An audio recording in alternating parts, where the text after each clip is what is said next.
Today's Orange Empire Conference baseball game between the Fullerton College Hornets and your Golden West Wrestlers. At this time, we'd like to direct everyone's attention to the podium at home plate for the pregame ceremony by head coach Drew Ramos.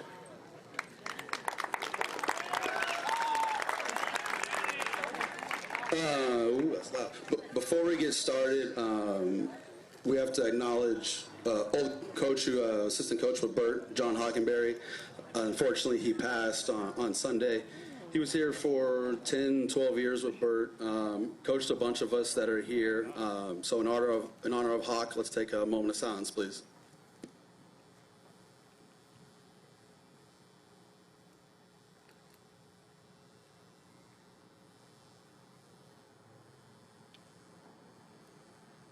Thank you. Hawk, we love you. First of all, I'd like to say thanks to Chad and the Hornets for allowing us to do this and interrupt their routine. I'd like to thank everybody who's out here to support Bert. He's obviously very important to us and the program as a whole, so it means a lot having everyone out here. His career was supposed to end in 2020, and COVID hit, and ironically, the last game was against Fullerton. He actually coached Chad for a year, so it was fitting that we're able to do this today with Fullerton. This can go two ways with me. I can either go funny, and that'll make my wife nervous because I'll say something inappropriate, or I could be serious, which I'll probably go, so I might end up crying, so I apologize now if that ends up happening. Yeah, the wins and losses that we had here under Bert are what they are. I'm sure he'd be the first to tell you that he's disappointed. We didn't win every game, that we didn't win a state championship, but his time here was greatly impactful, and that's evident by everyone that's here to support him today. I started coaching with him in 2012 as an assistant. He opened me with arms wide open after just lasting one semester here with him back in 2002. I got tired of swinging and missing at sliders, so I hung it up. But he allowed me to come back and coach, and on a personal level, he allowed me to grow, and he's given me and my family this opportunity to now take over and be the head coach, and I'll be forever grateful to him for that. The main thing I learned from him as a coach is to love your players. Wins, losses, no matter what, we're going to impact young men's life way beyond records. When I'm recruiting kids, I tell them, like, hey, ultimately the wins and losses are going to be on my legacy. In 20 years, I'm sure there's no kid here, they're now grown men, can tell us what the record was when they were here. Unless they're selfish pitchers that can tell you what their record was and why you lost more games. But overall, we want them to choose Golden West because the family atmosphere, and if we're doing this right, then we'll have a retirement for Bert, and everyone will be here, and that's what he did. He was obviously really fiery when he was younger, but he's always been he's a loving guy, and if you're his guy, if you're his family, then you have one of the best men in your corner that you can possibly have. His wife, his two daughters, his mom, they can all attest to that. Everyone here, they can attest to that. So of all the things that I want to embody as a head coach are those things. I want my guys to know I love them. I want my guys to know that I'll have their back, and if it's baseball or non-baseball, I'm here for them. I saw Bert, we've had kids that, were going through struggles while they were here, personally, financially, whatever it may be, and the amount of lunches this guy made for people that didn't live in his house is admirable. I haven't made lunch for myself that many times. So, he would go the extra mile for his guys, and, hopefully that's something that I can help embody. I tell our guys two rules: work hard, be a good teammate. Because ultimately we're going to send you on to a four-year school, and you're going to represent us. And to me, representing us, representing Golden West, that's representing Bert, that's representing Coach Hoover. And no matter what you do on the field, as long as you're a good teammate and you work hard, then you will represent us the right way, and that's my number one goal, is to make sure that I'm running this program in a manner that he sees fit and that he respects. So, Bert, from all of us, the baseball program, we have a gift for you. For the actual retirement of the jersey, we went back and forth on a few things, and eventually we're going to have it windscreened out there, you and Coach Hoover. So it's not officially up on unveiling. We'll make you guys come out again next year for that. But we want to present you with this jersey as a token of our gratitude. And yeah, we love you.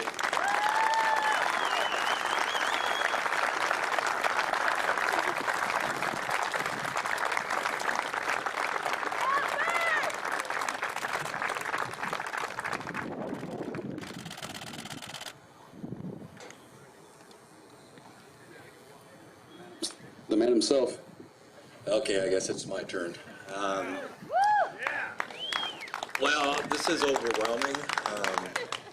If I would have thought back in the spring of 1980, when I walked on this campus with Gordon Blakely on my recruiting trip, and I met Coach Hoover, that this would be taking place, is mind-blowing. I spent my entire adult career here at Golden West College. 2 years at Sonora as an assistant coach, and then I came on here for 4 years as an assistant to Coach Hoover.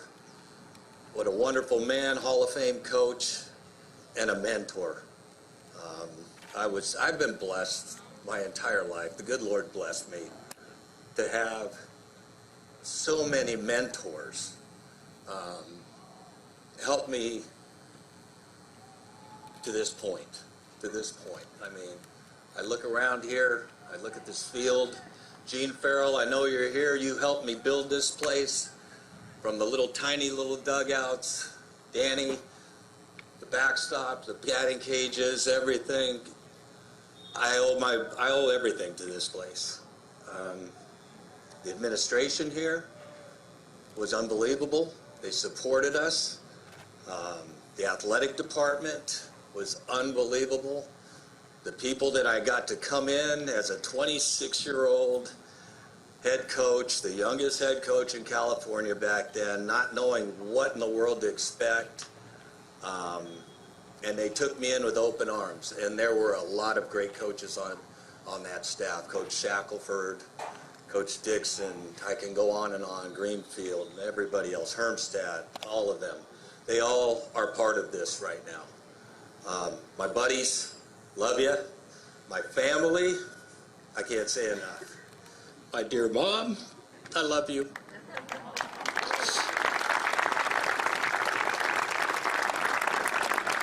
Bob, I know you're up there. I know you're smiling. That big smile of yours. You were the best baseball coach I could have ever had. You taught me everything. From being in the backyard pitching, out in the front yard pitching, bouncing balls off your shins. You made me what I am right now. And the other thing about this place, it also brought me the most wonderful gift that I could ever have. My wife, Emily. Not a whole lot of people know that we met here on this campus. I was in my first year coaching, first or second, I can't remember. It's been too long ago. And Emily taught night dance classes here. And one semester, she got a noon starting class. And it just so happens my office was right outside of where the dance classes meet. So every day, I would make sure I was in my office at noon to make sure I could say hi. It started with let's go have some lemonade, let's go get some coffee, and now here we are. I love you, Aaron. My daughter Katie, my daughter Brianna, my son Brian, who can't be here. He's in Japan. That's where he lives with our 2 granddaughters and his wife Yoshi. I love him. I love you all. Brianna grew up here. She used to sing up in that press box while I was working on the field. People would walk by and go, "Whoa, where's that voice coming from?" And it was her rocking out up there to the music. To the alumni, thank you guys. What a ride, what a ride. It's been amazing, it's been amazing. I don't know what else to say, except for thank you everybody for giving me this time. Thank you very much. Nick Viscardo, love you buddy, love you. Chad Baum, thank you for letting me do this today. You know, I've got coaches everywhere here. Chad played for me. I've got coaches over here that played for me. There's a coach out on the softball field right now. Mike Willie played on my first team. He's the head coach of the softball team now. It just goes to show you, if you work hard and you love the people you're around and you love what you do, you can get to this point. And if I can't finish, all of you players, this could happen to you. When I showed up here, I had no clue what I wanted to do in life. No clue. By the time I was a sophomore here, I knew I wanted to coach. I knew I wanted to teach. I went through the teaching credential program, got started, and then got an opportunity to come back here and be Hoops assistant. 4 years later, I'm the head coach, and here we are. Thank you guys. Thank you for letting me do this. Thank you for sharing this time with me. God bless you all, and let's have a good game today. Bye-bye.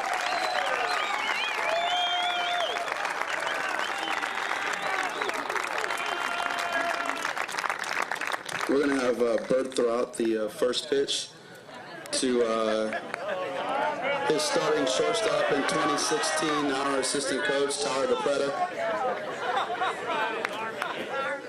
Loosen that wing!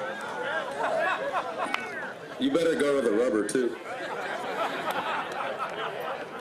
Get out of the way. Bert's going to aim for you. That's fine, that's fine.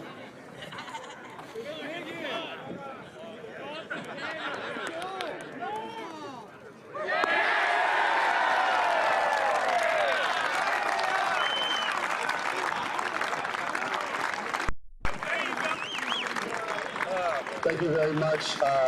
If both teams can now come out here, we're going to do the national anthem. It'll be performed by 12-year-old Ella Michelle. Coach, please, Coach. With your family, with the jersey, wherever we can do it. Okay.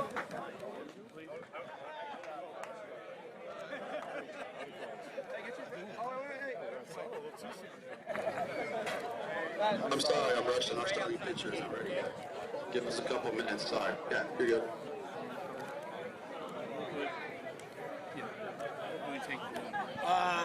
Where'd they go? They're right over here. Actually, got a few minutes. So you're going out there. Let's go. Let's go. What's up, Laz? Benny. Are we getting a break to go out there? Benny. Put it in the real world. What did you say?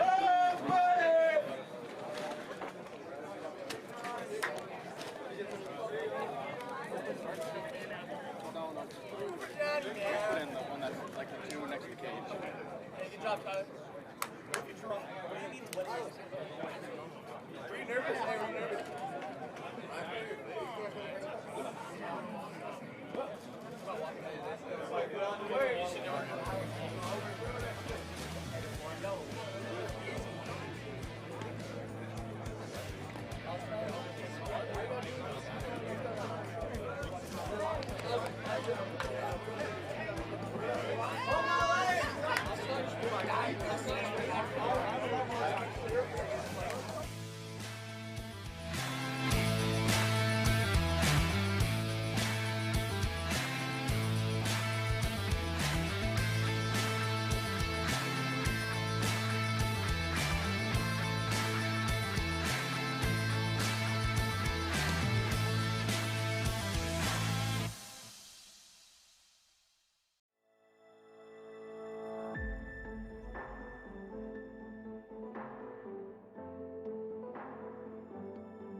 whose broad stripes and bright stars through the perilous fights o'er the ramparts we watched were so gallantly streaming. And the rocket's red glare, the balls bursting in air, gave proof through the night that our flag was still there. Oh, say does that star-spangled banner yet wave o'er the land of the free and the home of the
Hello and welcome to Hoover Field on the campus of Golden West College for Golden West College baseball here on SoCalCollegeSports.com.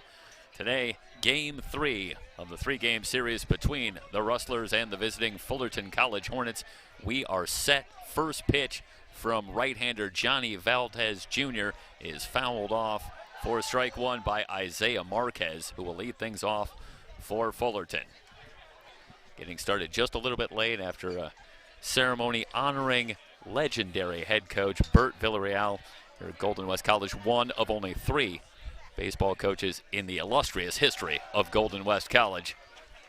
Quickly, no balls and 2 strikes on Marquez, and it was a very moving ceremony, capped off by this. That's one of the best first pitches you'll see. Bert Villarreal, he's still got it. Throws a strike, throwing out the first pitch here as the Rustlers get started with a strikeout of their own. Valdez fans Marquez to get things underway. one down. And that'll bring up R.J. Vandenhoek.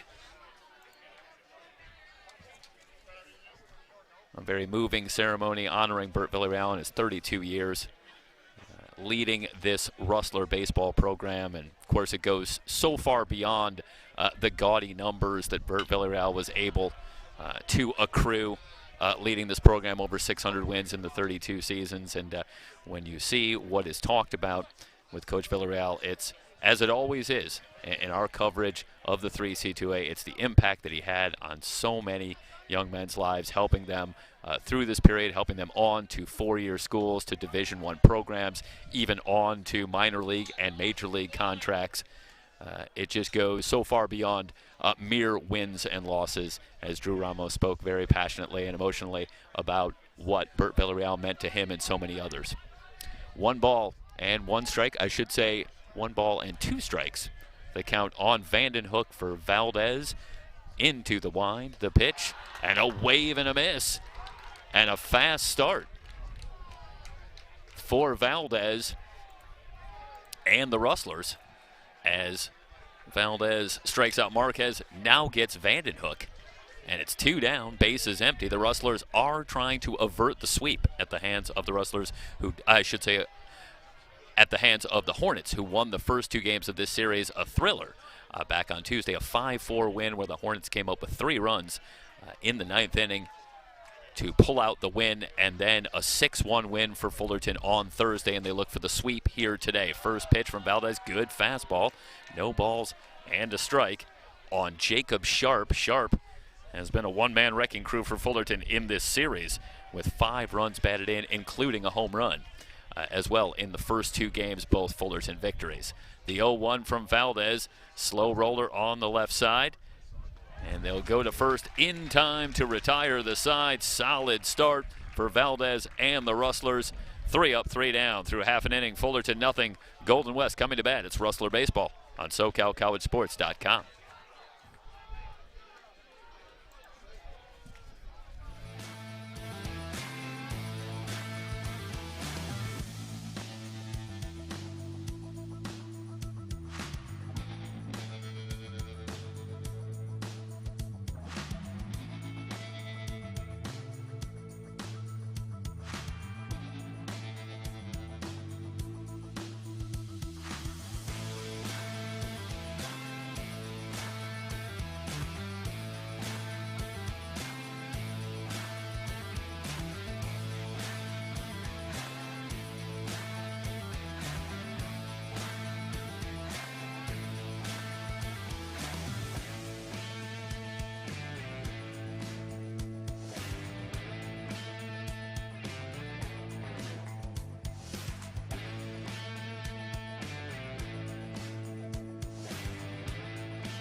Right-hander John Sarmiento gets the start for the Hornets, and he will work to Jonah Sebring, Zach Samayoa, and Steven Casas here in the bottom of the first. No score Beautiful day for baseball here from Golden West College. The wind blowing out to left center field. Figures to be a challenge for the pitchers for two of the better offenses that you're going to see in the entire 3C2A, particularly Golden West statistically, who comes in second with a team batting average up over 330. First pitch, Sebring, a big cut, and he fouls it away. No balls and a strike. Sarmiento making his 5th start on the season, a record of 1-1, an ERA of 5.82 and 17 innings of work. Talking to Coach Chad Baum. Sarmiento, a guy still working his way in. Been battling some injury trouble, so they get him back into the fold here today. Goes with 4 pitches, fastball, curveball, slider, change. I asked Chad Baum what the favorite pitch that he might go to in a key situation. And Chad Baum said, not sure yet. Still early in the season. And Sarmiento working his way back from injury, so still developing his repertoire. So maybe later in the year, we'll know for sure. 0-2.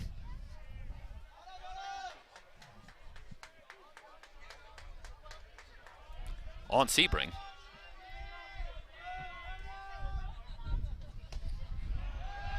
Just outside for a ball.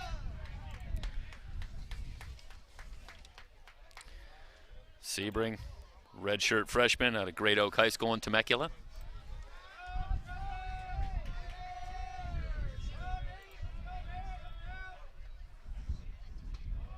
And ready inside for a ball. Count evened up, 2 balls and 2 strikes.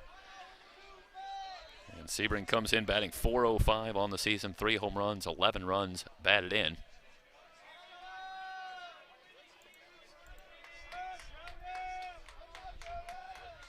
Sarmiento ready, into the wind, fouled away. Sebring battling. Already the 6th pitch of the at-bat coming up after Sebring was in a hole. No balls and 2 strikes to start. Sebring and Samayoa have been a dynamic duo at the top of this order all season long and in this series in particular. Sarmiento ready, here's the 2-2. Outside for a ball. 3 balls and 2 strikes. Sebring and Samayoa combining for 9 hits in 15 at-bats in the first 2 games. It leaves Rustler fans, you have to believe, scratching their head. How do the Rustlers only have 5 runs on the board combined in the 2 games when you're getting off to that kind of start so often? When the top guys in the order are getting on base, it leads to big numbers. A wave and a miss as Sarmiento goes to the curveball and gets the strikeout for out number 1 in the bottom of the 1st.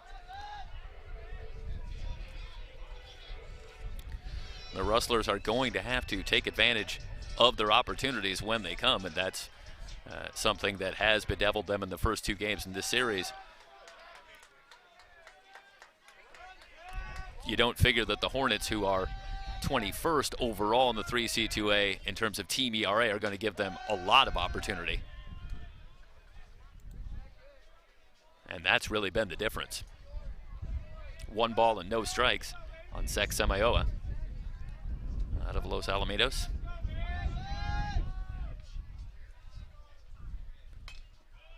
Good cut, fouled back to the screen. Count evened up at a ball and a strike.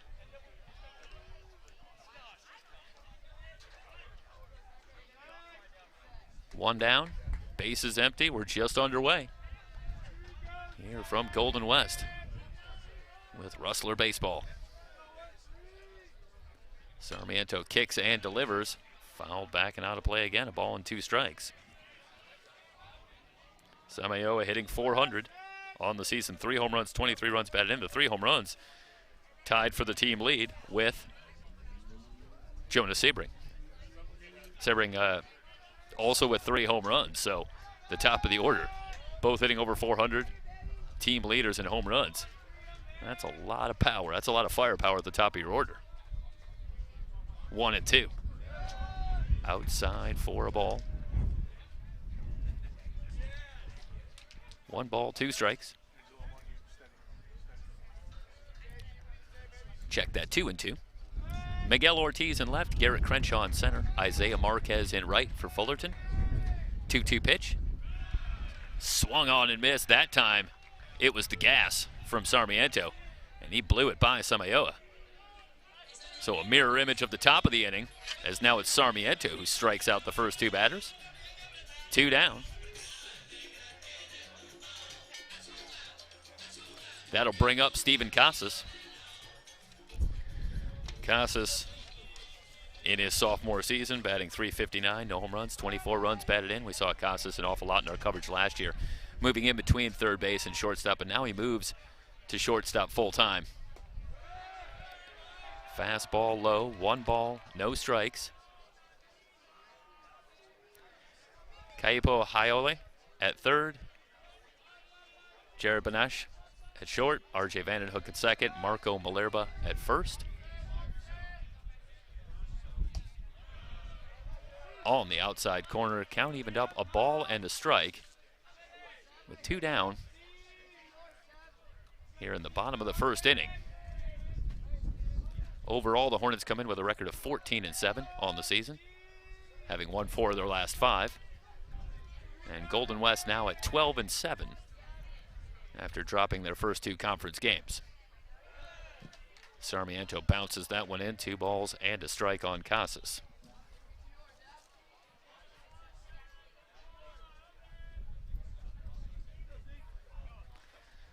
The battery, Jacob Sharp behind the plate and John Sarmiento on the line. On the mound, I should say. I think I'm still slightly in basketball mode. Chop foul. 2 balls, 2 strikes. Gunnar McGran, the designated hitter, would be next if Casas can keep it alive here in the bottom of the first. Figures to be an exceptionally busy day in the 3C2A. Keep you abreast of some of the other scores, particularly those in the Orange Empire Conference.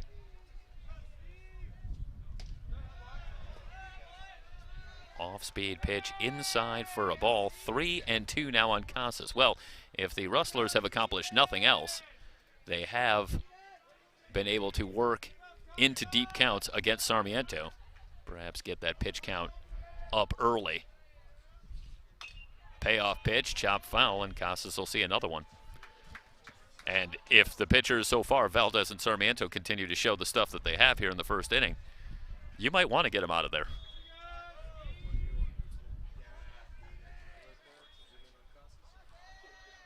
Two pitchers combining to strike out 4 of the first 5 batters. With a full count on Casas. Sarmiento ready. Here's the payoff pitch. Just outside for a ball. First base runner of the day. Casas works a 2-out walk, and that'll bring up McGran. McGran, another sophomore in this Rustler lineup. Drew Ramos has quite a few sophomores on this Golden West squad. Meanwhile, Chad Baum for Fullerton is working with just 3 sophomores on his sizable roster, so it's a much younger Fullerton team.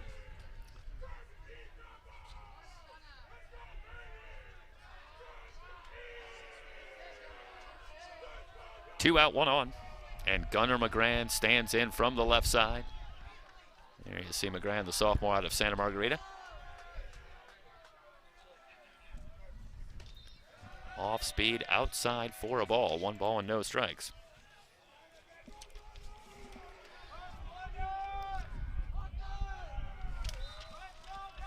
McGran saw considerable action, especially as the season wore on a year ago. Working primarily as a utility player, playing all over the infield. And performing well, and earned his larger role here in the sophomore season. 2 balls and no strikes. Estrom waiting on deck. Well, it so quickly can get away. Sarmiento moments ago was in complete command, but he loses Casas. Now he's down in the count to McGran. 2-0 pitch. There goes the runner. And the throw down, and it skips away. But Casas will stay at second, has a stolen base. Meanwhile, it was another ball to McGran. So now McGran way ahead in the count, 3 balls and no strikes, and with first base open. I don't expect that Sarmiento's going to groove one here. But the control has slipped away.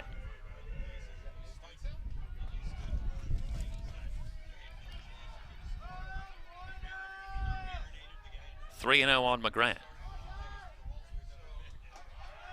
Low and inside.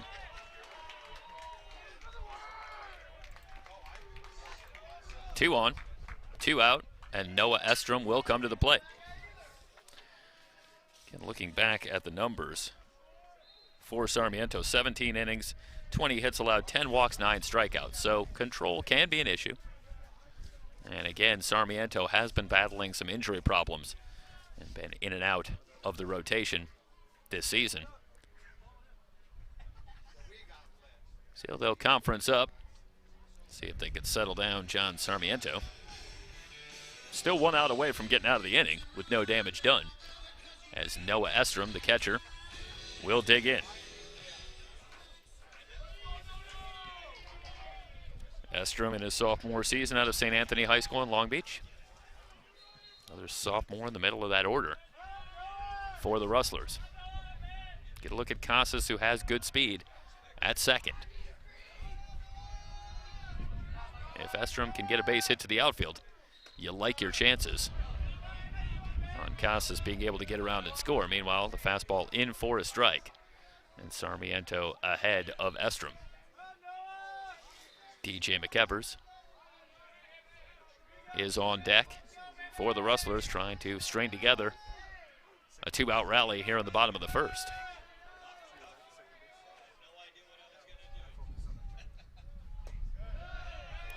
Low for a ball. 1-1 on Estrom, who comes in batting .358, no home runs, 5 runs batted in. It's been a pretty stable lineup throughout this season for Drew Ramos and the Rustlers, though they do make a couple of changes in the lineup today, as Coach Ramos electing to perhaps shake things up a bit, try and get his team back on track. Ground ball to third, and it's Haiole who will take it himself to the bag for the force out to retire the side. The Rustlers threaten but come up empty. No runs, no hits, no errors, 2 left on base. We're through 1, no score. Fullerton and Golden West on SoCalCollegeSports.com.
Top of the second inning, Johnny Valdez Jr. back up on the rubber and ready to go after a 3-up, 3-down top of the first and a swing and a foul ball. No balls and a strike. The count on Marco Malerba. He'll be followed by Miguel Ortiz and Garrett Crenshaw in the top of the second against Valdez, who had a strong start in the top of the first. We'll see if he can keep it together. Fouled away again, and it's a good live fastball early for Valdez. And the Hornets having some trouble. Valdez making his 7th start on the season. A 2-1 record, an ERA of 8.37 and 23 2/3. Valdez ready. Here's the 0-2. Inside for a ball. Malerba was one of the heroes in the comeback for Fullerton on Tuesday in the 5-4 win. Malerba had a 2-run single that tied the game at 4 before Ortiz, who's due up next, delivered an RBI single to give the Hornets the lead. Swung on and missed, and another strikeout for Valdez. He has now fanned 3 of the first 4 batters that he's faced as he gets Malerba. And that'll bring up Ortiz. Ortiz, one of 3 sophomores on the team, batting .278, 2 home runs, 18 runs batted in. He stands in from the right side. That one high for a ball, 1 ball and no strikes on Ortiz.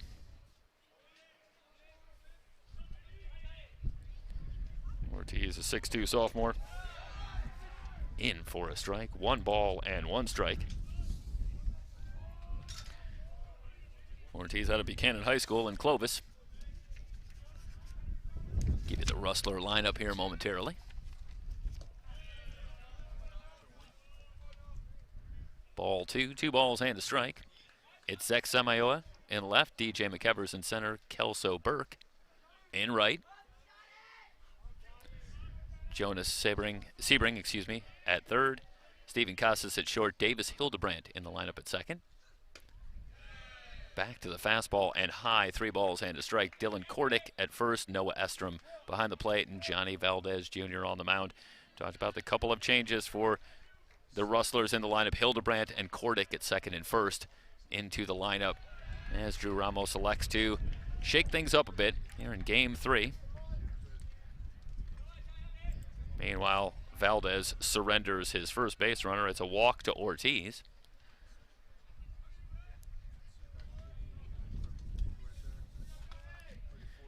Luis Gutierrez, given the day off, and as well as Miles Jenkins at second. That'll bring up Crenshaw. Left-handed batter. First pitch swinging. Lined into deep left field. This is going to short hop the wall. Ortiz rounding third. They're going to wave him in. The throw will not be in time. He scores on an RBI double from Crenshaw. Crenshaw gave it a ride. Up over the head of Samayoa and left. Let's go back and look at it. And this out over the plate. And he drills it the opposite way. And Ortiz digging hard from contact. Able to beat the throw and get the Hornets on the board. They grab the 1-0 lead just that quickly. Well, Valdez was cruising. First 4 batters, he struck out 3 of them, but a walk to Ortiz, and then he leaves one out over the plate, and Crenshaw drilled it. 1-0 Fullerton. Outside for a ball as Valdez went to the breaking ball. Kaipo Haiole, the batter. There is Crenshaw at second. Again, the breaking ball inside for a ball, and now it's 2 balls and no strikes. Saw Sarmiento struggle briefly in the bottom of the first, but he was able to get himself together and get out of the inning. And now Valdez in some trouble with a runner on. 1 in.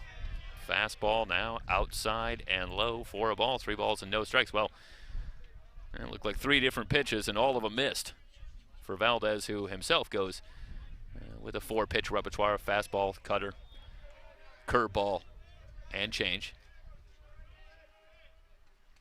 3-0 pitch, fastball in for a strike.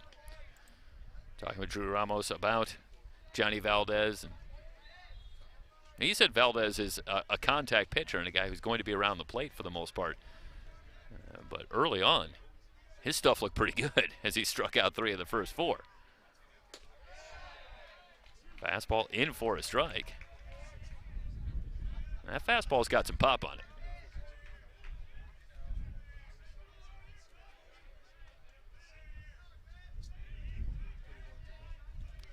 So we'll see if Valdez can pull it together and get out of the second with minimal damage. Payoff pitch. Lined hard but foul. 3-2 on Haiole.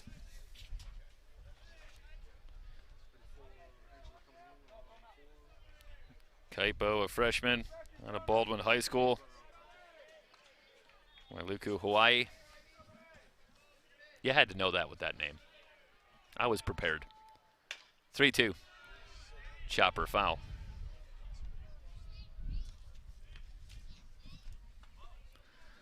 It's one of the rare guys that you see in 3C2A baseball who comes here to Orange County, California, and the weather just got a little worse than he's used to. I'll be wondering to himself, why is it so cold here?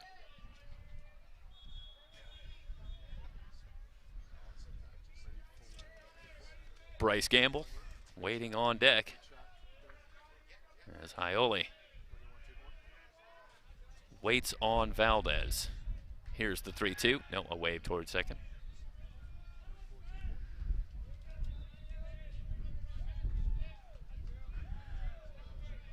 Crenshaw away from second. Good hole on the right side as Hildebrandt cheats over toward the bag. 3-2 pitch. Swung on and missed. Estrom has to locate. He'll go down to first to complete the strikeout on Haiole. Another strikeout for Valdez. And that looked like the cutter. And Haiole went after it for strike 3. 2 down. And that'll bring up Bryce Gamble, who will try to pick up Crenshaw at second.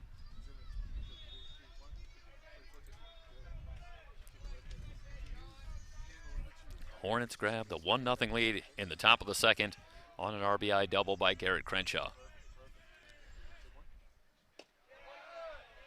Breaking ball inside for a ball. 1 ball and no strikes. The count on the designated hitter Bryce Gamble. Gamble out of El Dorado High School in Placentia.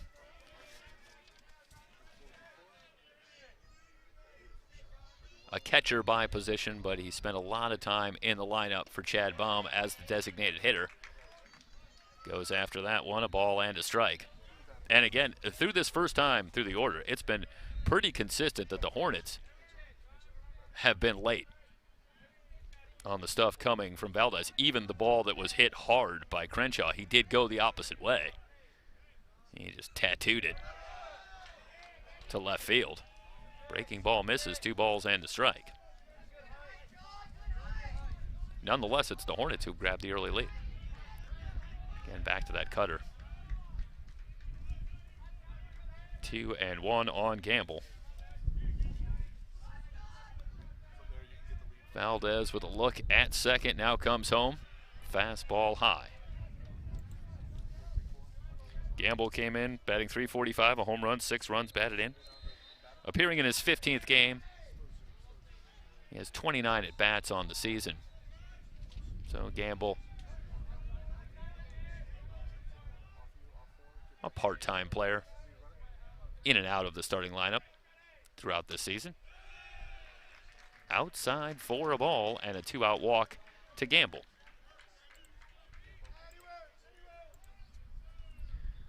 Two on, 2 out. And that'll bring up Jared Benesh.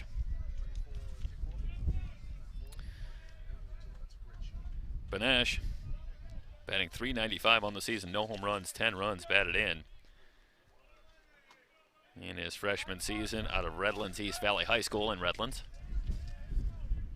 And he has been a boon for this Hornet lineup at the bottom of the order. And that can be so key when you have a player delivering hits at the bottom of the order, especially when so many teams here in the 3C2A Have so many talented hitters at the top of the order. And you can have those guys coming up with runners consistently on base because they're getting on base at the bottom of the order. The runs can start to pile up. No balls and 2 strikes quickly on Banache. Watch here. And again, Valdez, it looks to me, starting to use more and more of that cut fastball.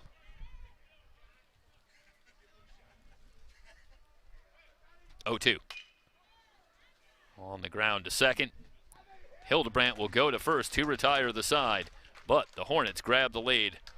No, a 1 run, 1 hit, no errors, 2 left on base. We'll head to the bottom of the second. Fullerton on top of Golden West, 1-0. It's Rustler Baseball here on SoCalCollegeSports.com.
McEvers, Kordick, and Hildebrandt, 6, 7, 8.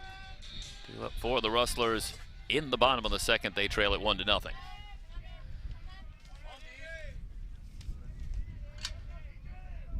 Sarmiento ready, winds and delivers. In for a strike.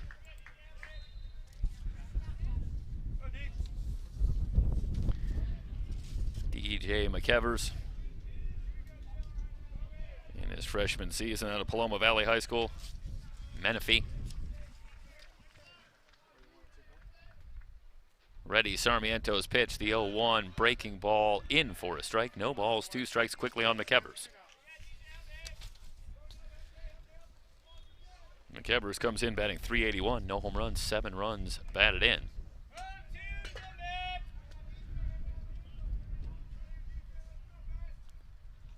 The 0-2 from Sarmiento.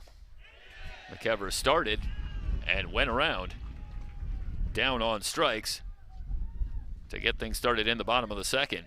Tried to hold up, and yeah, it's a great look at it. Great job on camera. Angelo Solis with our field camera today, today's broadcast. As always, produced and directed by Mike Cepeda. 1 down. They'll bring up Dylan Kordick, getting his first look at the Hornets. And Sarmiento pumps the fastball in for a strike, no balls and a strike.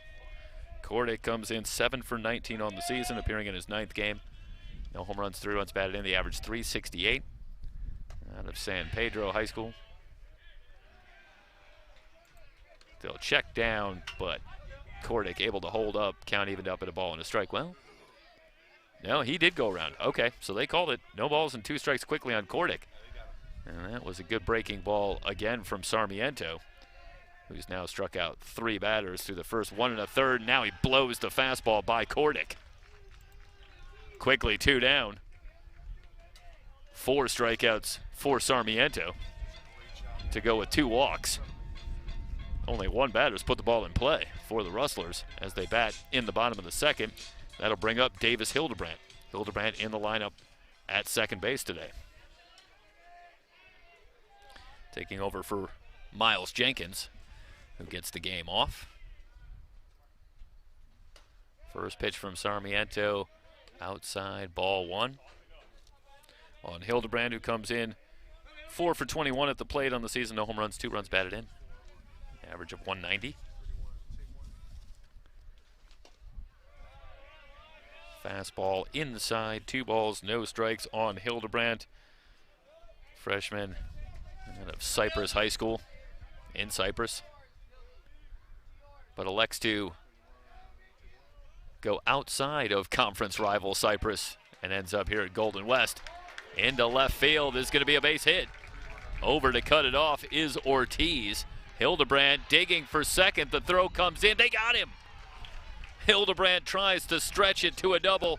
Thrown out by Ortiz. And the Rustlers are done in the bottom of the second. No runs, 1 hit, no errors, nobody left on base. Through 2. Fullerton on top of Golden West 1-0 here on SoCalCollegeSports.com.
Top of the 3rd inning, but let's go back to the last play in the bottom of the second, and we'll slow it down here. The slide and the tag, that was bang, bang. The ball was there, but the swipe tag and the call is out, but Hildebrandt, that was close, and Drew Ramos even went out just for a quick word to make his case, evidently that he felt from his view that Hildebrandt had made it. And it just gotten in there. Either way, the Rustlers don't get the call. And they'll go back to work as the Hornets come back with the top of the order in the top of the 3rd. A 1-0 count on Marquez. There is a look at Isaiah Marquez. Valdez ready. Roped into left field for a base hit. Marquez with a leadoff single to get things going in the top of the 3rd. Meanwhile, that one slips away, and Marquez able to make it to second. It looked like Samayoa was going to have a play on it. He was over in front. Let's see if we can see this one on the replay, and that one just got by. And that allows Marquez to move to second.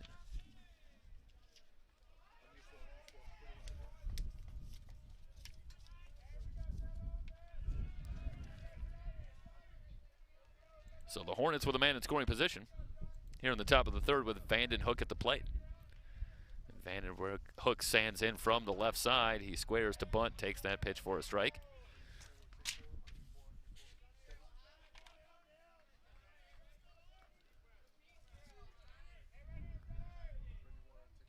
Let's see if Vanden Hook will get the call to attempt the sacrifice again. Of course, if he can pull one to the right side, that would accomplish the task as well.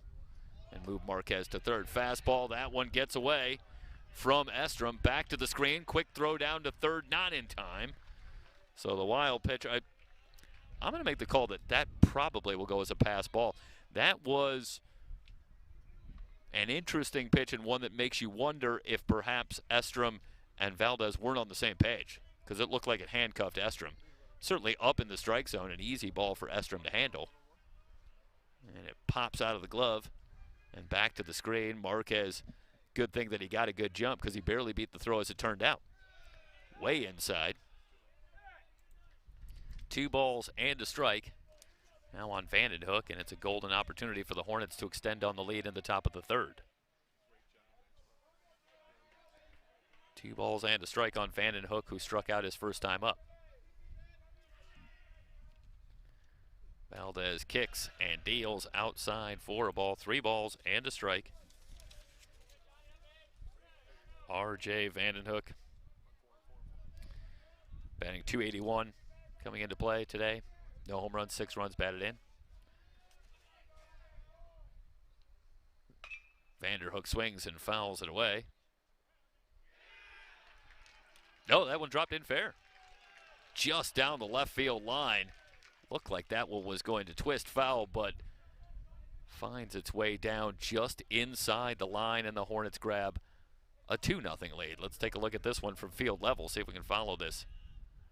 It's a pretty good pitch by Valdez to work it inside. And there you see Vanderhoek, I think when it came off, there was maybe the briefest assumption that that was going to go foul. And then he quickly thinks, well, I better run. And it's a good thing he did, as he ends up at first with a base hit, and the Hornets push the lead to 2-0 on the base hit by Vanderhoek.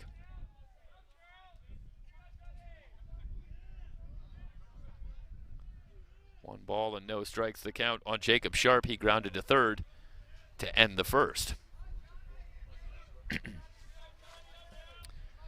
Sharp came in batting .409 on the season. 3 home runs, 23 runs batted in.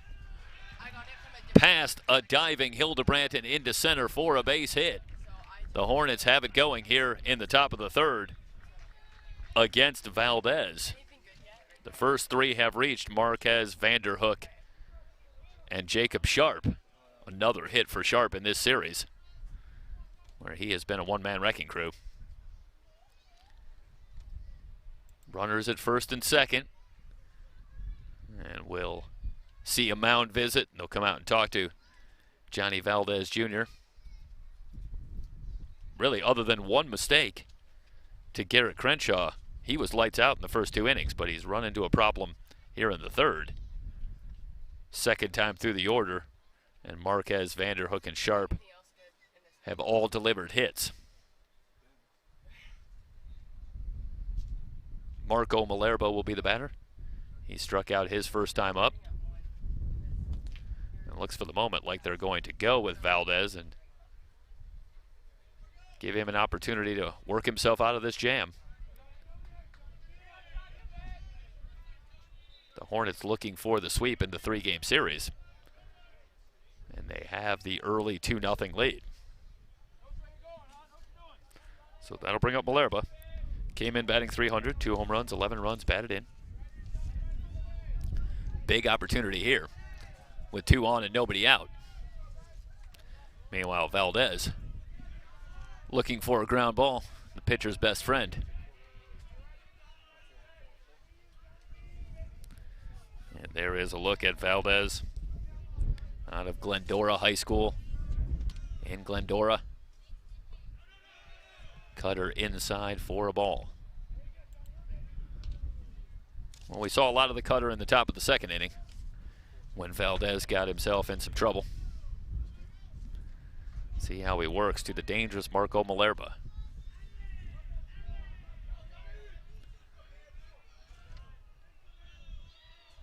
Long look at second. Here's the 1-0. Foul ball. Count evened up at a ball and a strike.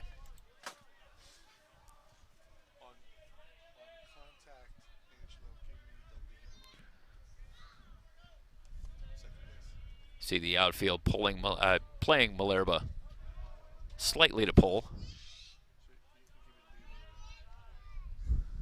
Valdez with the delivery in the dirt. Nice job behind the plate by Estrom to keep that one in front. The runners stay put. 2 balls and a strike on Malerba.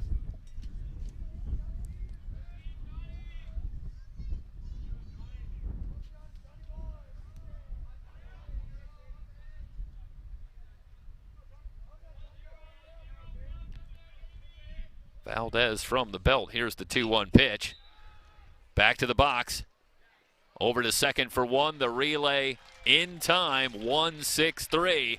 And indeed, Valdez gets the double play. That is huge for Golden West. Still a runner at third, but now with 2 down. And a chance for Valdez to get himself out of this inning with just 1 run allowed. And the Rustlers would run to the dugout with that result. Ortiz will be the batter.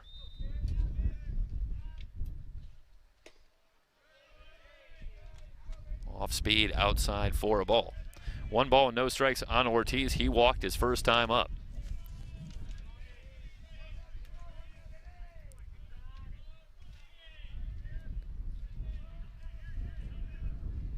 The 1-0 from Valdez, a wave and a miss.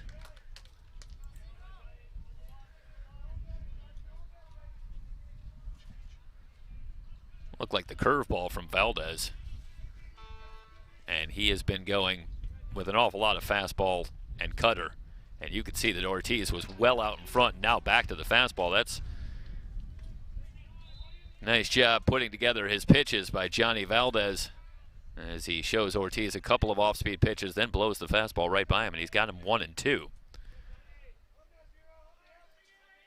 And now into the wind. Back to the fastball, and Ortiz was on it. Good swing straight back to the screen. 1-2 on Ortiz, who came in today batting .278, 2 home runs, 18 runs batted in. Sophomore trying to pick up Vanderhook at third. Line down the left field line and foul.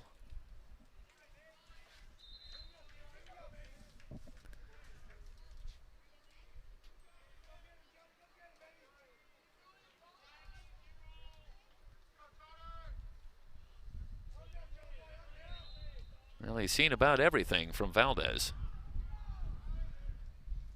The 1-2. Back to the curveball. Cued on the right side. Hildebrandt over to first.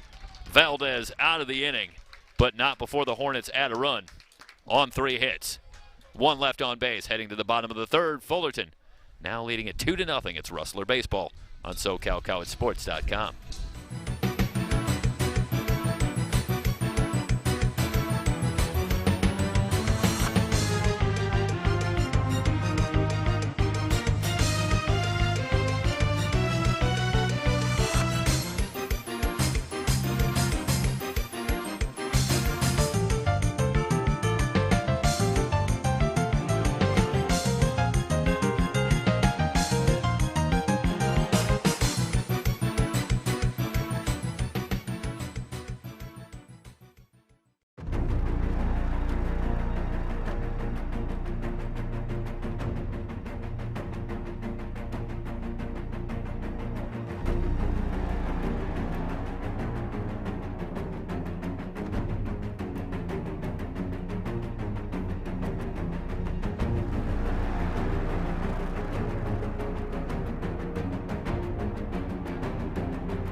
Bottom of the third from Hoover Field.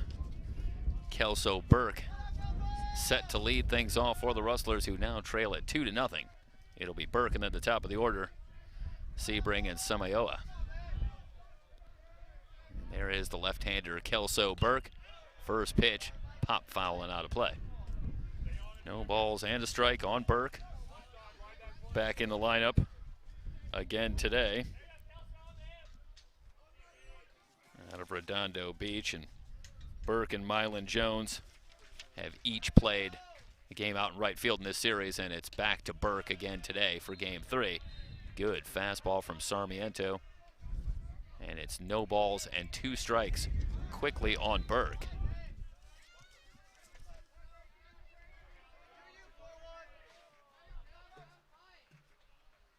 Sarmiento winds and delivers and blew the fastball by him. Sarmiento continues to show a good fastball. His 5th strikeout through 2 1/3. And again, aren't numbers a funny thing? You look at Sarmiento. Through his first 17 innings, he struck out just 9 batters. A fairly average total. But the stuff is pretty live. And through 2 1/3, he struck out 5 Rustler batters his first time through. And this is a Golden West team, just second in the 3C2A in team batting average. So this isn't one of the weaker lineups that you're going to find up and down the 3C2A. These guys can hit. And Sarmiento has been up to the task and then some his first time through.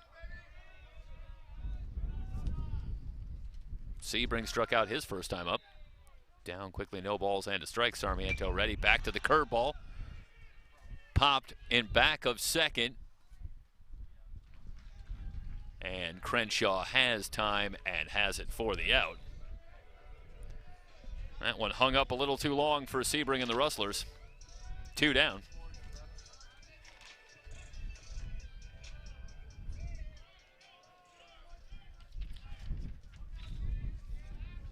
That'll bring up Zach Samayoa. He struck out his first time up. Samayoa, along with Sebring, both hitting over 400 coming into play today. Sarmiento has done the job a couple times through. Busts the fastball inside. It's popped up on the infield. And it's Benash that will call off Vanderhook and has it to retire the side. 3 up, 3 down. The Rustlers quickly done in the 3rd. We're through 3 complete. Hornets with the 2-0 lead. Golden West College Baseball here on SoCalCollegeSports.com.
Top of the 4th inning, Garrett Crenshaw, who had an RBI double his first time up, will lead things off against Johnny Valdez Jr., who works into the 4th. First pitch in for a strike on Crenshaw. Crenshaw came into action today, batting .241 with 6 home runs and now 20 RBIs. Valdez works away for a ball. 1 ball and 1 strike on Crenshaw. Well, when you see the 6 home runs, I guess the power that he flashed the opposite way with the double shouldn't come as any big surprise. There's danger here for Valdez. Fly ball on the right side. And taken for the out by Burke in right center. Crenshaw got that one back to the track, but not out. 1 down. Top of the 4th. And that'll bring up Haiole. Kaipo Haiole struck out his first time up.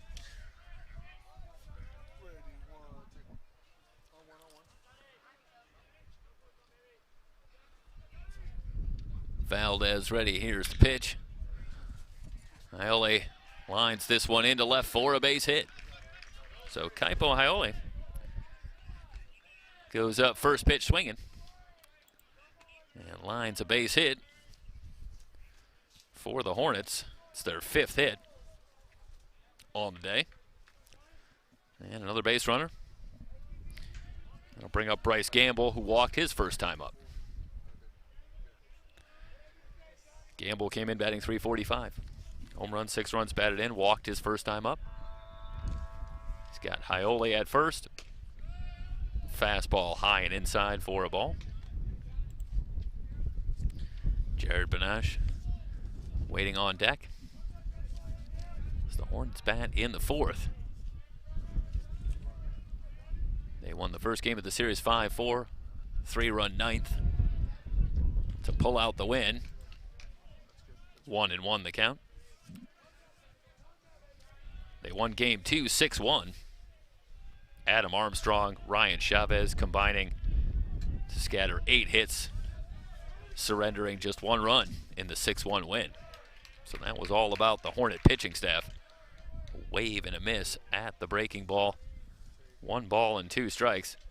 Well, it's hard to get yourself ready for either the curve or the change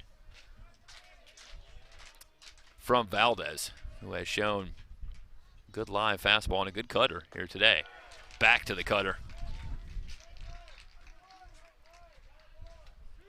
And indeed, Gamble is down on strikes for out number 2.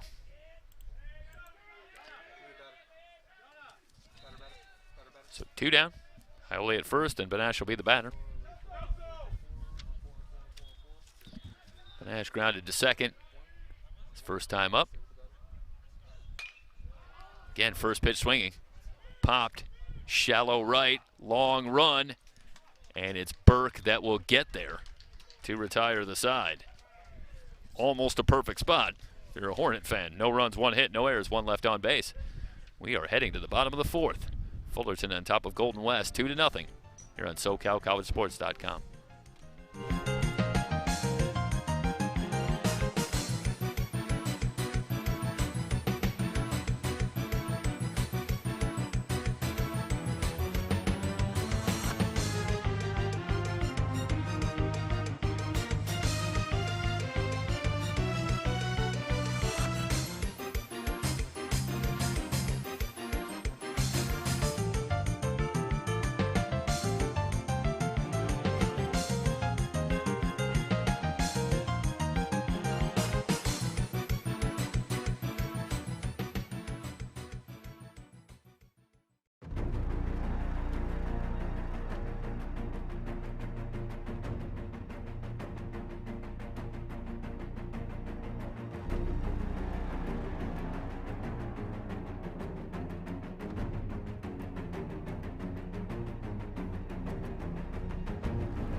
Part of the order due up for the Rustlers, Casas, McGran, and Estrom in the bottom of the 4th.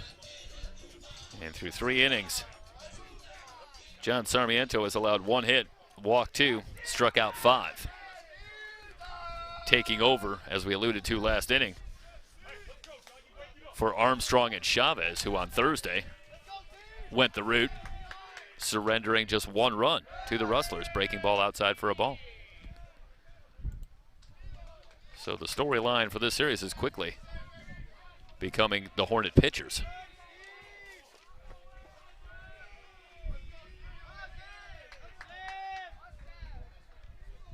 Sarmiento into the wind, the 1-0. Chopper to third. Haiole, long throw, it's a little low and it gets away. Casa's going to be safe. That was going to be a tough play for Haiole on the high chop, and Casas gets down the line, give you a good look from behind. The ball gets there, but Malerba can't keep it in front. I'm going to unofficially put that down as an error.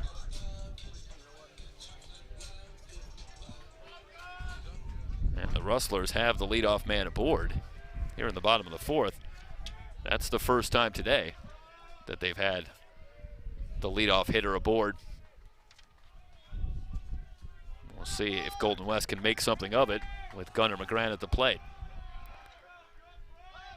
Meanwhile, for Sarmiento, you have to set that aside and go back to work. He was in a groove. First pitch misses for a ball, 1 ball and no strikes. So often, though, you can see a miscue in the field and takes you out of the groove if you're a pitcher. Always a challenge. You have to have a very short memory and go right back to work. If you're John Sarmiento, you've got the 2-0 lead in the bottom of the 4th, but you also have an exceptionally dangerous lineup that you're working to. It can quickly unravel. 1-0 on McGrann. He walked his first time, and another throw over. And that one gets away. And Casas going to round second. He will make it all the way to third. He was thinking about home as they finally get it back in. Now it's 2 errors.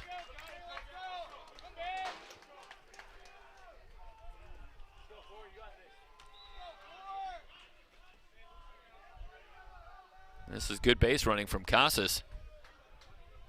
Gets to second. He's not content with that. Picks up the coach and knows that he's got third base. 1-0, still the count on McGrann. So 2 errors in the inning, and the Rustlers have their first run just 90 feet away.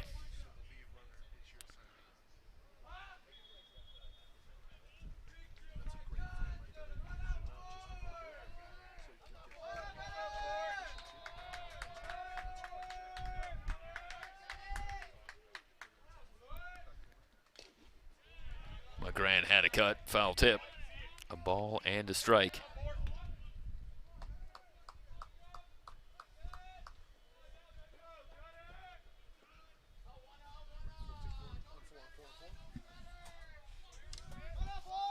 Haiole, Malerba, about even with the bag at the corners. They're back up the middle. They'll surrender the run. This one hit deep to right field, and it's over the head of Marquez. That's going to score a run, and McGrann ends up at second with a double. Well, that is far and away the hardest hit ball of the day for the Rustlers, as McGrann turns on this one up in the zone, and it's ripped, and the park barely holds it. Marquez with a leaping attempt, can't come up with it. The Rustlers on the board. It's 2-1. McGrann ends up at second with a double. So a golden opportunity for Golden West to pull even with another base hit. Noah Estrom will be the batter.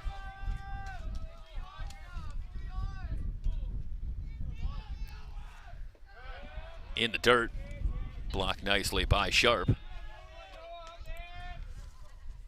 Well, a couple of errors. And then Sarmiento gets a fastball up and out over the plate, and McGrann doesn't miss it. And here comes the conference.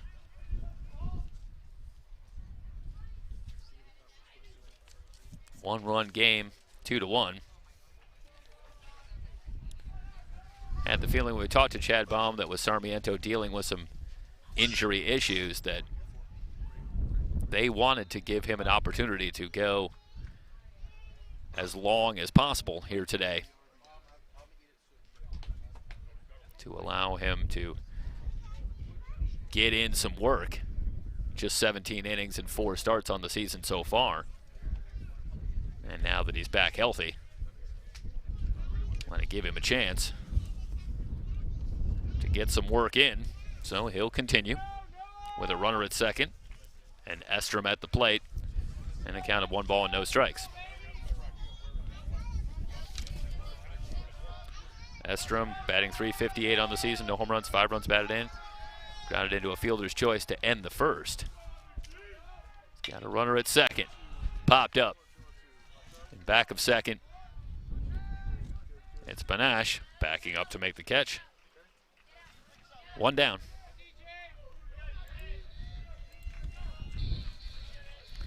DJ McEvers will be the batter. Struck out his first time up.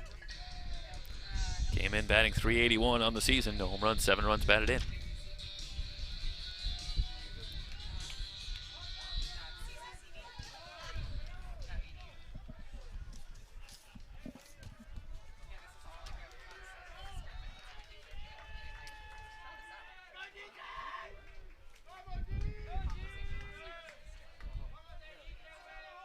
Sarmiento from the stretch. Breaking ball in for a strike. No balls and a strike. The count on McEvers with Dylan Kordick waiting on deck.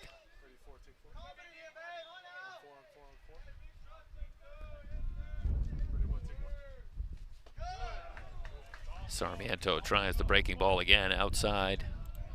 1-1 on McEvers.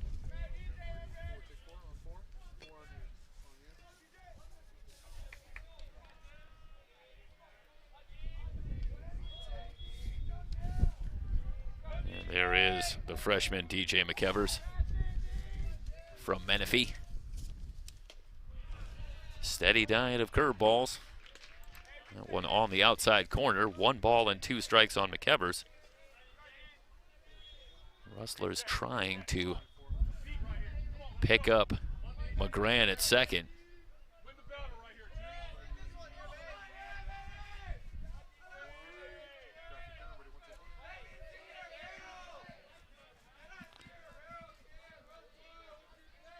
McGrann with a good lead. 1-2. Through for a base hit on the right side. McGrann rounding third. They'll wave him in. He'll score standing up. The throw into second gets away. But McEvers going to hold at second. We're all tied up at 2.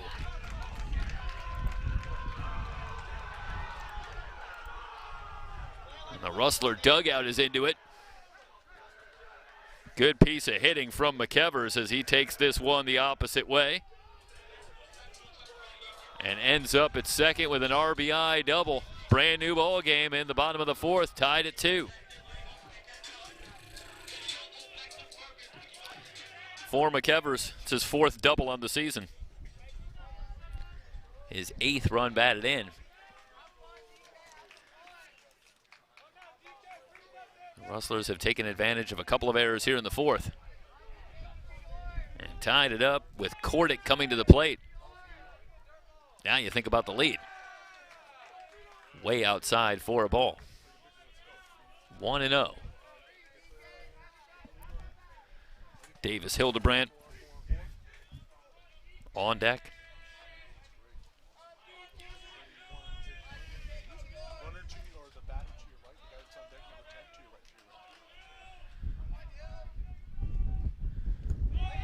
In the dirt, and it gets by. Sharp has to go get it. The wild pitch moves McEvers to third.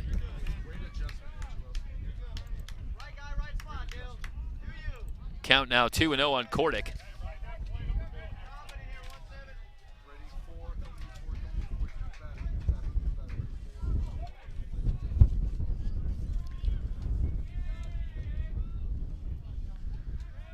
Golden opportunity for Dylan Kordick to give the Rustlers the lead. 2-0 count. Hornets with the infield back. Kordick had a cut, fouled it back to the screen. 2 balls and a strike. Anything up the middle on the ground, and the Rustlers will have the lead.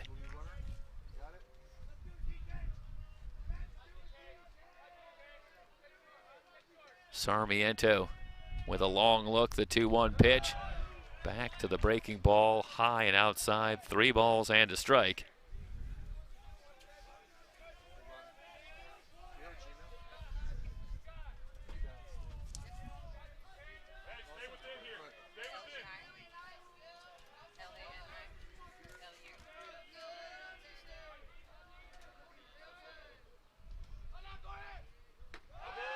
Kordick takes that one low. Snap a throw down to third. And the way the ball is going all over the place in this inning for Fullerton. Something of a dangerous throw from Jacob Sharp. Nonetheless, Kordick at first. Runners at the corners, still only 1 out. And Davis Hildebrandt will be the batter. He had a base hit his first time up, tried to stretch it to a double, but was thrown out at second to end the second inning. Big chance here to give the Rustlers the lead. Hildebrandt came in 4 for 21 at the plate on the season. Picked up another hit his first time up. Well, Sarmiento, now it's his turn to see if he can come up with a double play ball. If he can get one on the ground, perhaps get the Hornets out of the inning, still in a tie game. Haiole about even with the bag at third. Malerba holds the runner on at first. 0-1 pitch. Way inside for a ball. 1-1.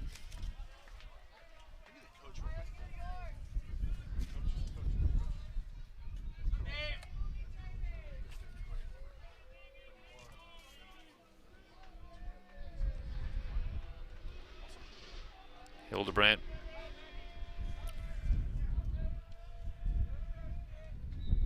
stands in from the right side. The curve ball high for a ball. 2 balls and a strike. And Sarmiento misses. It can be all over the place.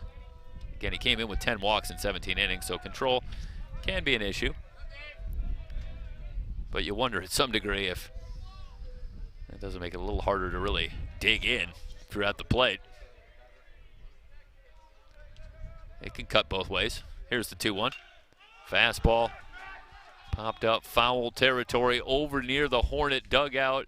And Haiole, battling against the wind, makes the catch to retire Hildebrandt. The runners stay put. That's a big out. 2 down. Runners still at first and third.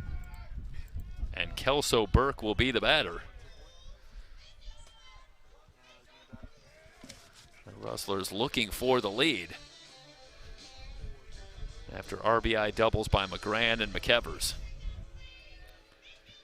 Burke struck out his first time up. Well, taking a look at that last play by Haiole, you get a sense of, well, it's a beautiful day here. There is some wind. That one moving back, and Haiole, that's a great job. Battling the elements and coming up with it. That's a big, big out for the Hornets. Hoping to get out of the inning, still in a tie game. First pitch to Burke, in for a strike.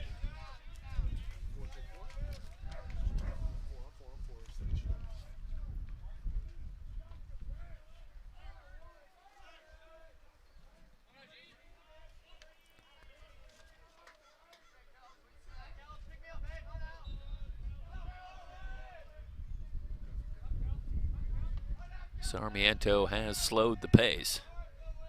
Here in the bottom of the 4th, working deliberately. Fly ball left field. Ortiz there to retire the side.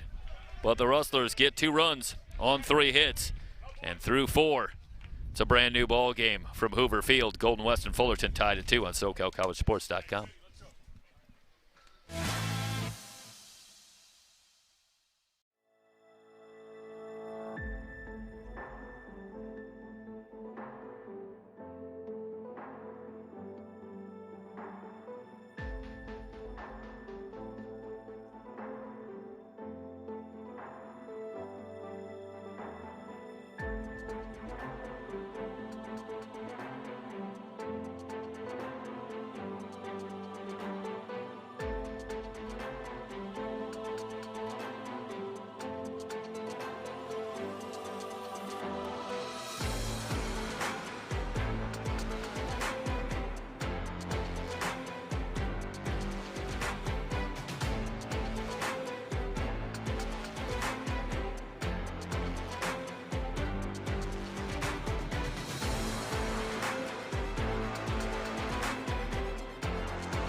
Underway in the top of the 5th. First pitch from Valdez, fouled back to the screen. Working to the top of the order, Isaiah Marquez, R.J. Vanderhook, and Jacob Sharp. It was the top of the order that keyed the 3rd inning, where the Hornets scored a run and threatened for more before Valdez was able to work out of the jam. It started with 3 consecutive hits from Marquez, Vanderhook, and Sharp. No balls and 2 strikes quickly on Marquez, who's 1 for 2. Last time up, it was a double for Marquez. Fastball outside for a ball. Well, that's another one that was imminently playable for Estrom, and you saw it pop out of the glove, similar to a pass ball that we saw in that 3rd inning. And I think that's just a sense of the kind of live arm that Valdez has. That ball just pops out of the glove. Off speed that time, and Marquez just gets a piece to stay alive.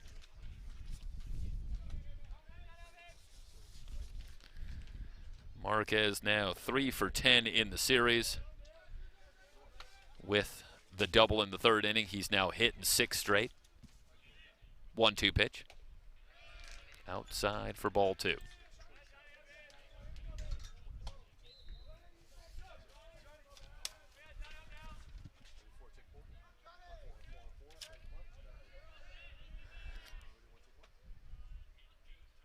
Two from Valdez. Lined into right field. This is going to be extra bases again. Off the wall, Burke able to get it back in, but Marquez now with 2 doubles in the game. And the leadoff man not just aboard, but already in scoring position for the Hornets. This is a good piece of hitting. Valdez up in the zone with that fastball. Out over the outside corner, but not far enough outside, and that's where the good hitting from Marquez takes over, as he doesn't try to turn on that ball, but rather takes it the other way, hits it hard into the corner. Burke able to get over, but not before Marquez ends up at second. Vanderhook will lay it down. Only play is to first. Not in time. Everybody safe.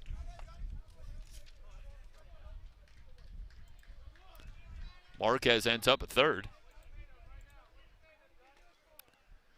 Watch here.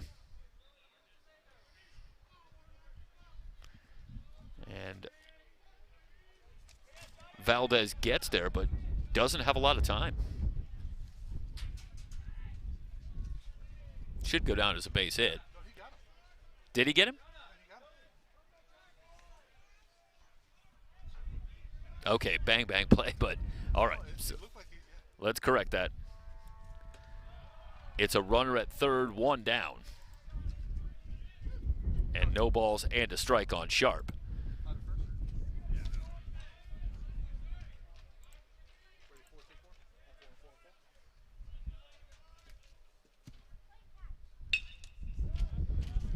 Foul ball. No balls and 2 strikes.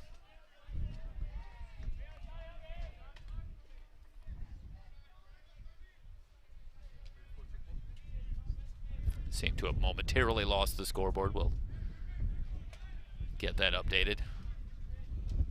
Runner at third. 0-2 pitch to Sharp in the dirt. Estrom keeps it in front.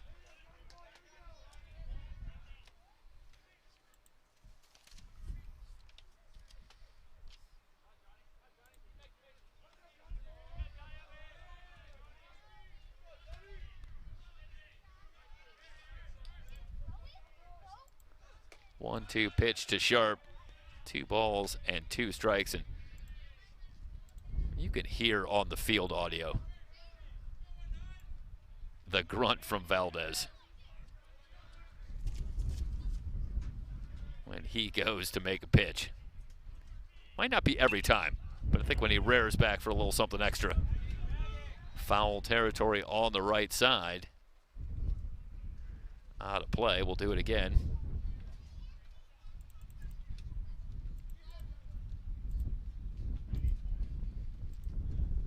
Two balls, 2 strikes. 1 down and a runner at third. Sharp's 1 for 2.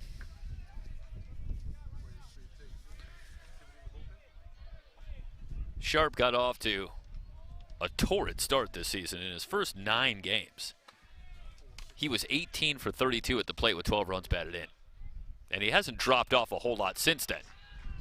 Lined into center field for a base hit, another RBI for Jacob Sharp.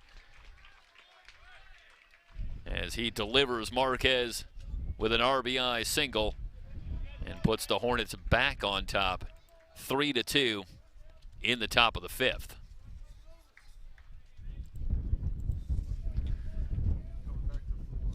But that is some kind of start over the first 9 games. And as I say, he came into action today batting .409, so it's not been a big cool-off since then. 2 hits today. He's now got 6 runs batted in the series. First pitch to Malerba, a strike. No balls and a strike.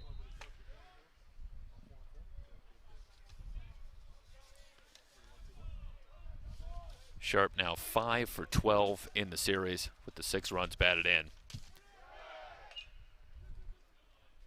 Fouled back out of play. No balls, 2 strikes. Sharp was in motion as they went to the hit and run with Malerba. He'll head back to first.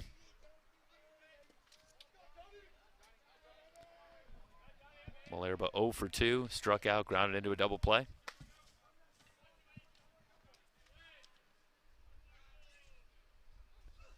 Runner not going. Pop foul. Ortiz in the on-deck circle for Fullerton. It's the top of the order that's done the damage. 2 hits for Marquez. Overall, the first 3 hitters are 5 for 8 in the game for the Hornets. In a game they lead 3-2.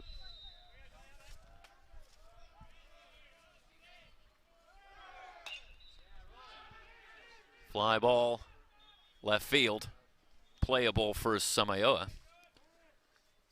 2 down as Sharp heads back to first. Ortiz will be the batter. He's 0 for 1, grounded out his last time up. Walked and scored. Back in the second. Ortiz delivered the big hit in the game win in Game 1. with an RBI single in the ninth and the 3-run comeback by Fullerton. His was the game-winning hit. Line drive, center field, in front of the track. It's McKevers there for the out. But the Hornets grab the lead. A run on 2 hits. No errors, 1 left on base halfway through from Hoover Field. Fullerton back out in front, 3-2. It's Rustler Baseball at SoCalCollegeSports.com.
Bottom of the 5th, Jonah Sebring will lead things off for the Rustlers, who trail it again now 3-2.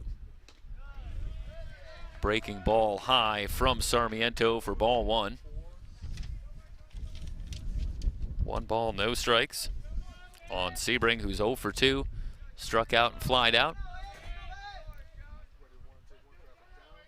Sarmiento into the wind. Fouled back and out of play. 1-1. Sebring 4 for 9 in the series. And how well has Jonah Sebring been swinging the bat? Multi-hit games in 11 of his last 14 games. That's not just hitting in 11 of your last 14, which might be something to even start with. 2 or more hits in 11 of 14 games. And that's how you end up with the second highest team batting average in the 3C2A.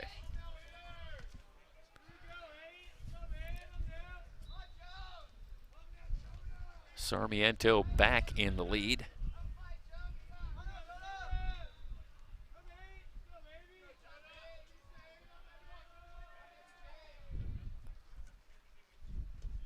Swung on and missed. Sarmiento going to get Sebring again, as Sharp will throw down to complete the strikeout. And that is some kind of job by John Sarmiento, getting Sebring to go 0 for 3 with 2 strikeouts.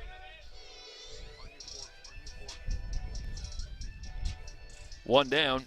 Zach Samayoa will be the batter. He's 0 for 2 as well. Struck out and popped out.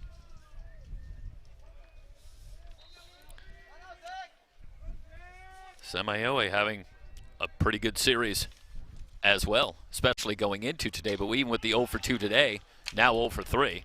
This one's popped up on the infield. And again, Haiole battling the wind, and that time can't secure it. So Semioa on first after Haiole again. This ball working back to his left. That's the wind. Now it's switched and it's blowing out to right. And you see that ball working back across the infield. And Haiole cannot secure it. And the Rustlers have a runner at first with one down in the bottom of the fifth.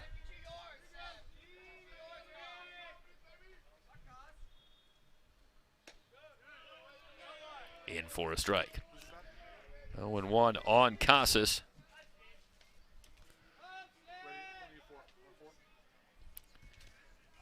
Casas walked and singled.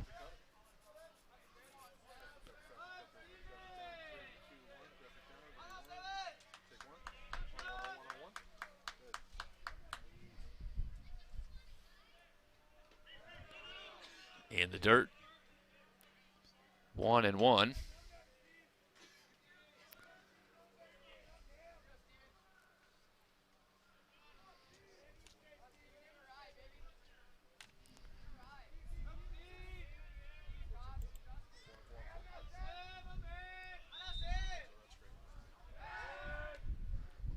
Throw over to first. Semioa, short lead.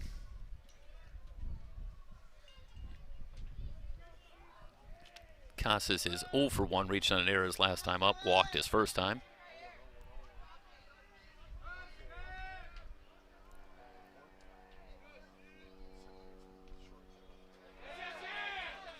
Gets away from Sharp, back to the screen.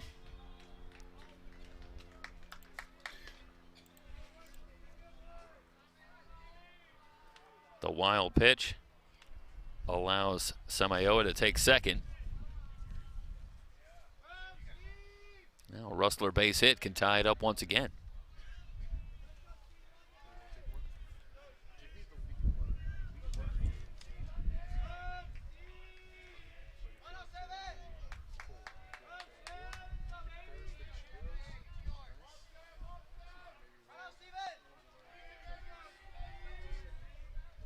Sarmiento ready. Here's the pitch.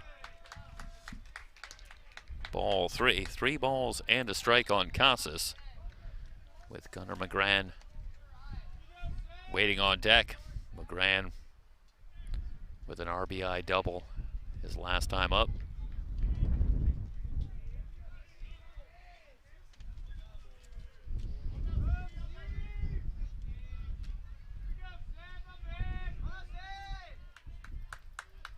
Sarmiento continues to work deliberately, especially with runners on base. 3-1. Fly ball center field. Crenshaw there. 2 down. Samoya remains at second.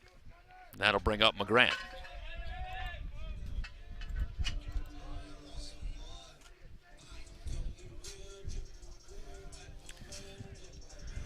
McGran 1 for 1, a double and a walk, 2 trips. He's now 2 for 6 in the series.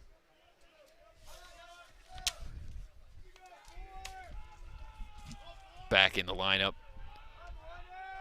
Over the last few games, McGran missed 5 games late in February,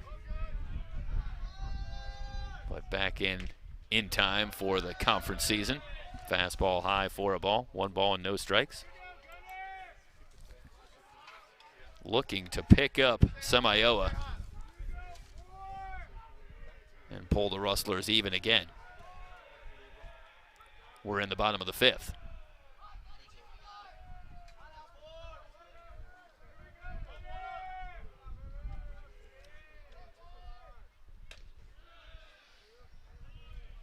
Outside a ball. 2 balls and no strikes. Oh, it did. Okay, they called that a strike. All right, a ball and a strike. I thought it looked pretty good, but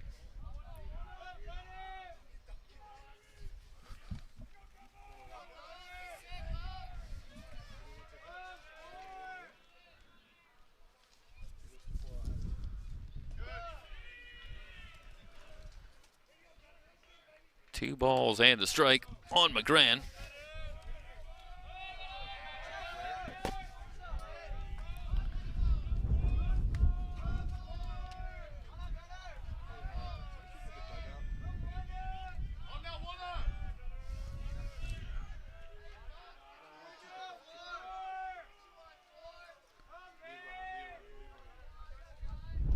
Sarmiento kicks and deals. Squirts away from Sharp again. 3 balls and a strike.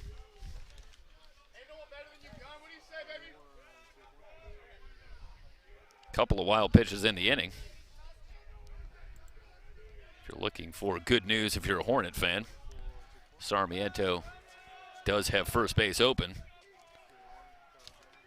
with a runner at third and 2 down.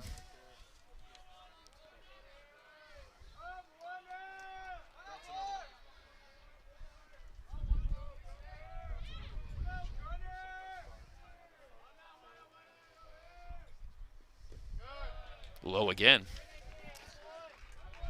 A walk for McGran, his second walk today. Runners at first and third. Estrom will be the batter.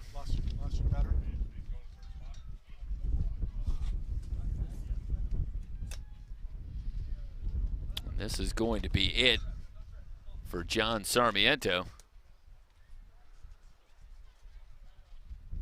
The Hornets will make a pitching change. Bottom of the 5th. Fullerton on top, 3-2. It's Golden West College Baseball on SoCalCollegeSports.com.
Right-hander Michael Ohlers takes over.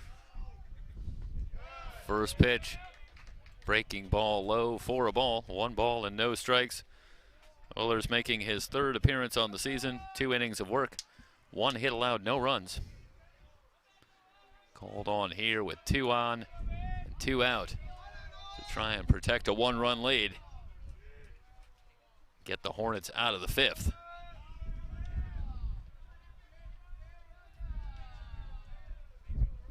Long look, Ohlers ready.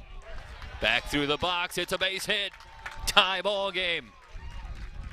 Here in the 5th, digging for 3rd and making it. It's McGran as Estrom delivers an RBI single, and the Rustlers tie it up at 3.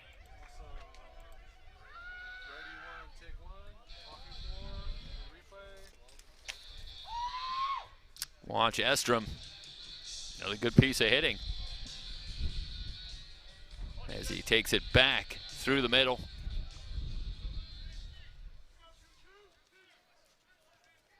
Once again, the Rustlers erase a deficit and pull back even. We are tied at 3.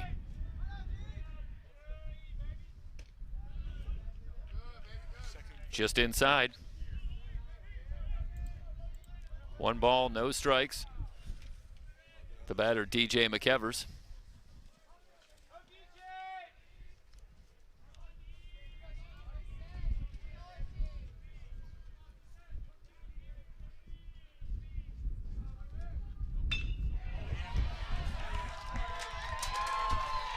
This is into the corner.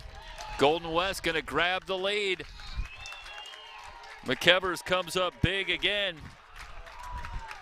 A 2-run double.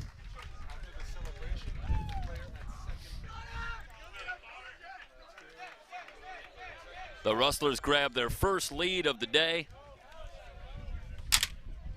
at 5-3. After McEvers lines one into the left field corner to score both McGran and Estrom and give the Rustlers a 5-3 lead.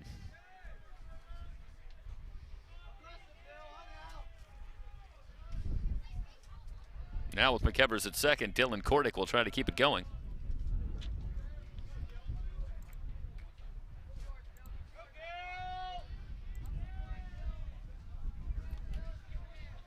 First pitch, a ball. Kordick 0 for 1, struck out and walked. Ohlers giving up hits to the first 2 batters he's faced. Lined into center, this is another hit. They'll wave McEvers around. It's into the gap. Kordick will pull up at second with another double. Golden West pushes the lead to 6-3. It's a 4-run 5th inning.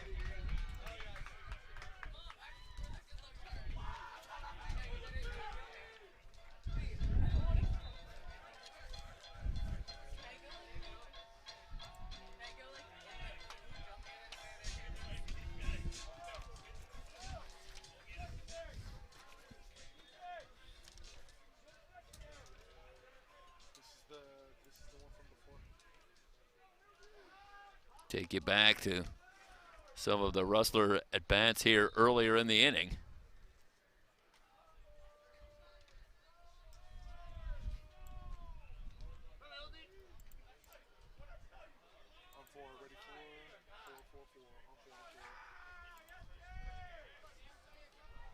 Rustlers have finally broken through after a couple of games of disappointment to start this conference schedule. So close in game 1, they took a 4-2 lead into the 9th. And then Thursday, never really in it as they fell 6-1, but finally the Rustler bats coming alive here at home in game 3, trying to salvage 1 in the 3-game set. 1 ball and no strikes on Davis Hildebrand. He's 1 for 2, singled and popped out.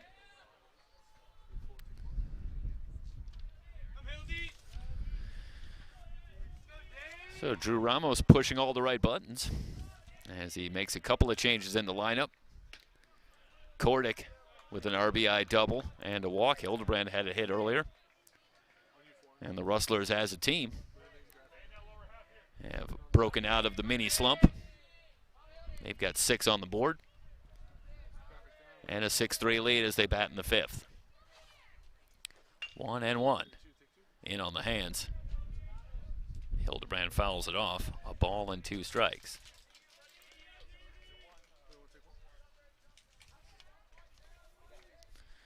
Kelso Burke in the on-deck circle.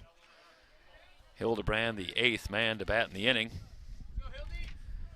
4 hits and a walk as the Rustlers have put 4 on the board.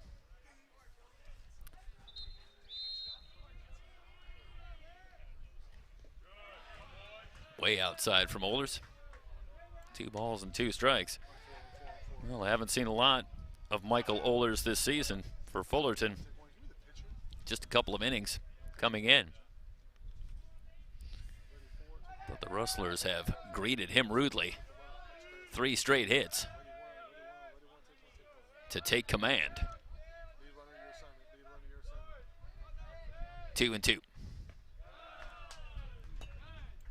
Good job by Hildebrand to lay off the breaking ball again. 3 balls, 2 strikes.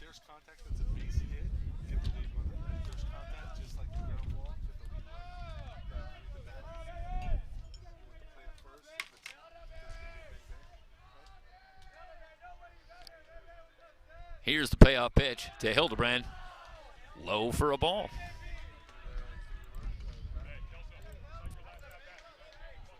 And the Rustlers have batted around as Kelso Burke will be the batter.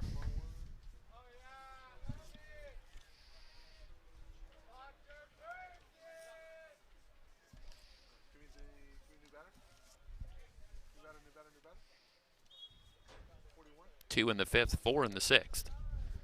Or I should say 2 in the 4th, 4 in the 5th.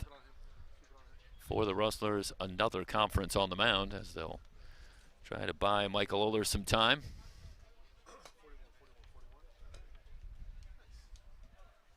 No activity right now in the Hornet bullpen.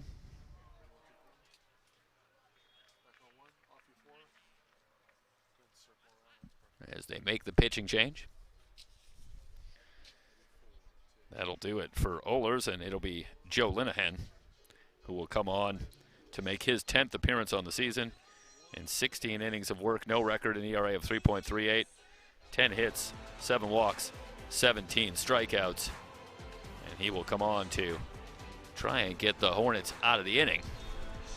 Golden West has grabbed the 6-3 lead. It's Rustler Baseball, SoCalCollegeSports.com.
Right-hander Joe Linehan, third pitcher of the day for the Hornets, comes on to face Kelso Burke with 2 on and 2 out here in the last of the 5th. First pitch from Linehan, a swing and a miss from Burke. No balls and a strike on Burke, who's 0 for 2. Struck out and flied out.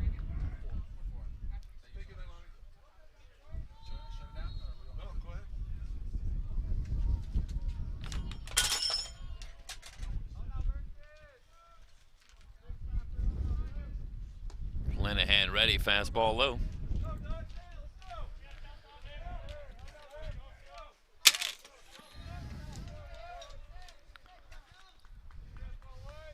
One and one.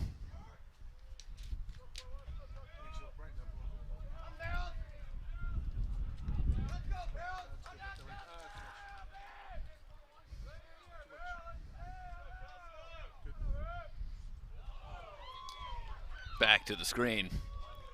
Both runners will advance. Second and third.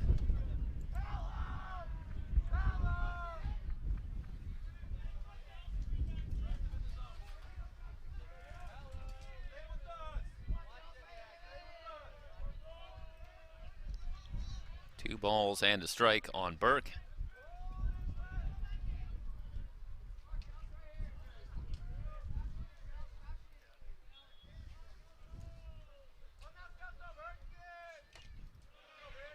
Burke had a cut.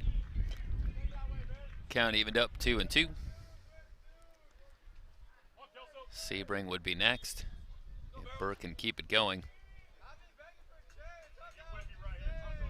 Here in the 5th, the Rustlers have batted around.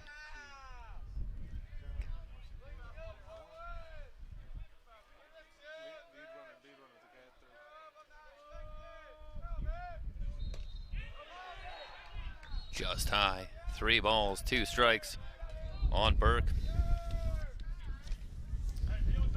Burke got the start in game 1 of the series, or I should say in game 2. Went 1 for 4 in the loss. Back in the lineup today. Full count, Linehan from the belt.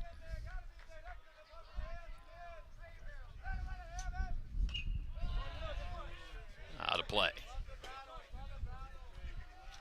Now Burke a little upset with himself and felt like he had one he could handle.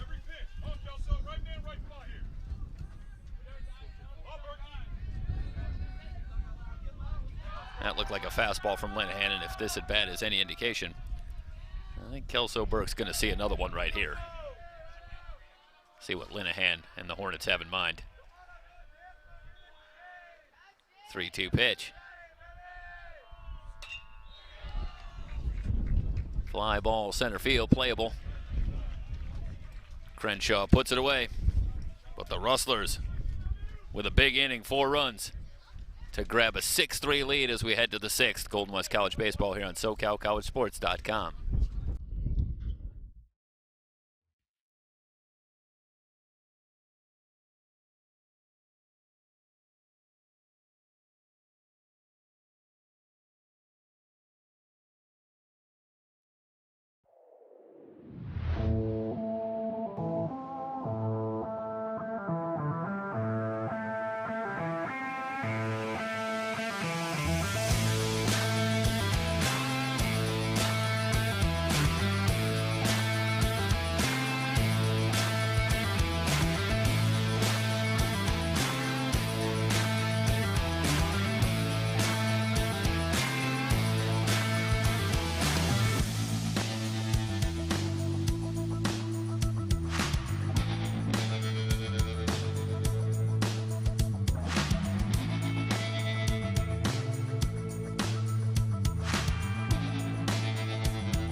Top of the 6th.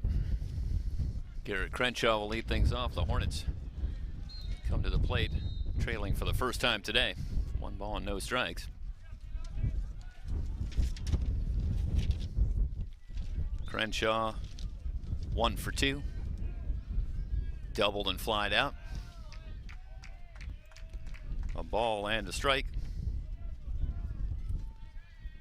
New pitcher for Golden West. Right-hander Fino Amador. A ball and 2 strikes. Amador,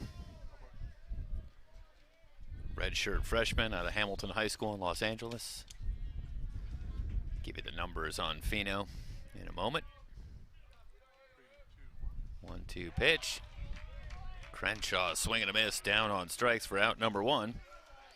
So Amador takes over for Valdez, who leaves after going 5 innings and leaves with a 6-3 lead.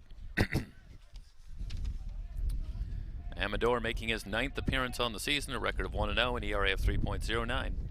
11 2/3, he's surrendered 13 hits, walked 8, struck out 15. So a live arm for Drew Ramos. Breaking ball in the dirt. 1 ball and no strikes. The count on Kaipo Haiole was 1 for 2.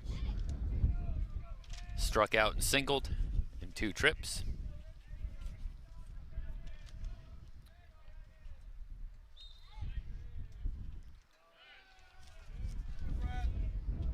Two and 0 on Haiole.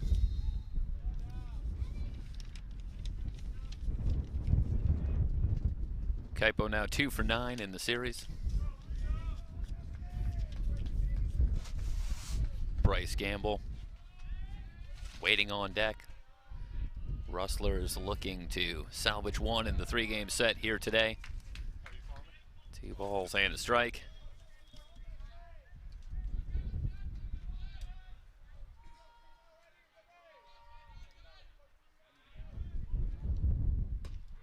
High fastball, and he blew it by Haiole. 2 balls and 2 strikes. Let's take a look here at the replay, and just some gas upstairs from Fino Amador. 2-2 pitch. Tried the breaking ball and missed. 3-2.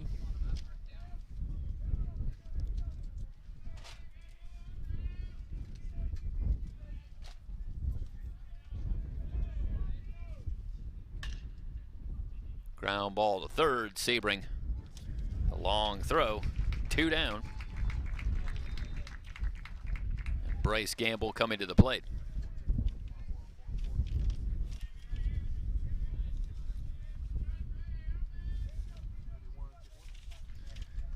Gamble's 0 for 1, walked and struck out.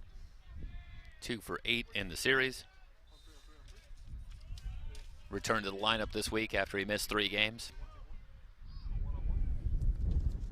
As we talked about, Gamble in and out of the lineup, but he's been one of the first pinch hitters to be used by Chad Baum throughout this season in a number of games. So this is a guy they have a lot of confidence in. Ball and a strike.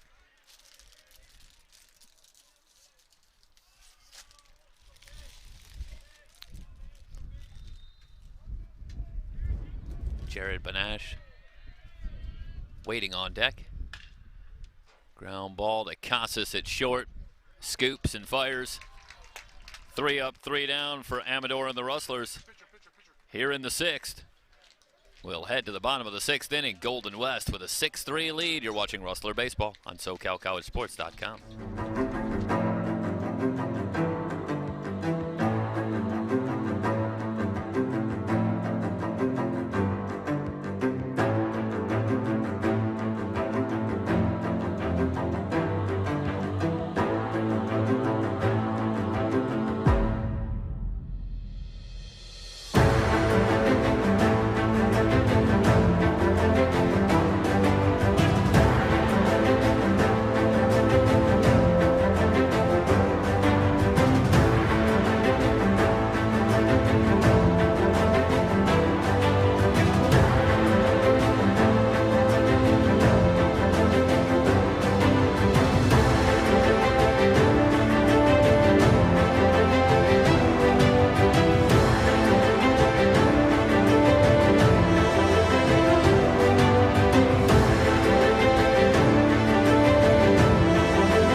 Bottom of the 6th inning. And the Rustlers leading it 6-3.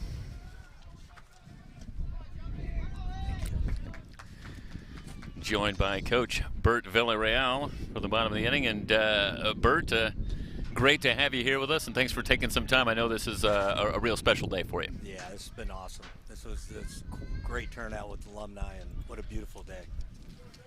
And it took the boys a little bit of doing, but they're Yes, getting it it did. going now. Slower start, but they're finding their way now. They That's got the lead. okay. Second time through the lineup. Now we're in the third. This is when they should get going. All right. Well, they're doing pretty good so far already. They got the lead. Yeah. A ball and a strike on Jonah Sebring. And, well, how much opportunity have you had to look at the team this year? Do you get much of a chance to see them? I've been to quite a few games. Haven't been to a whole lot of practices. I want to let Drew do what he's going to do on his own. But it's a good group of guys. Really good, respectful young men. And talented. Very talented.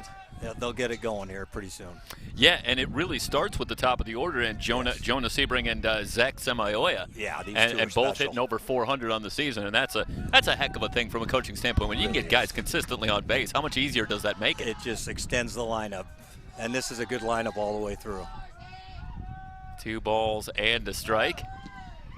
3 balls and a strike, and I know it was a moving ceremony today, and I know, of course, how much it meant to you, but talk a little bit about the relationship to Drew Ramos. And this is a program, for those that might not be aware, I mean, 3 coaches in the illustrious history of this program. That is a long time. Can you talk a little bit about, as we take a look at the nice pitch there, by the way, you still got it. You still can find the plate, but talk a little bit about your relationship to Drew Ramos and what that means that he is the successor. Well, Drew deserves this job. My last few years, he was doing a lot of the recruiting. He has the closeness with the young guys. I had kind of grown a little older, if you could say so. But he works hard. He recruits his tail off, and he knows how to talk to these guys. I mean, he's like he said in the speech, he loves these guys. And he told the story about being a player, of course, as everybody was. I know who goes in that lineup, but and then making the choice of the coach. Do you recall then as your relationship to him as a player, and is it something that you saw in him right from the outset that he was going to make a coach one day? You know, he was always attentive. And knew the game of baseball, and like he said, he was tired of missing sliders. But he was a student of the game, and he always has been. And as he's grown older, he has just become a really, really solid coach and solid leader. That's the biggest thing. He leads these guys.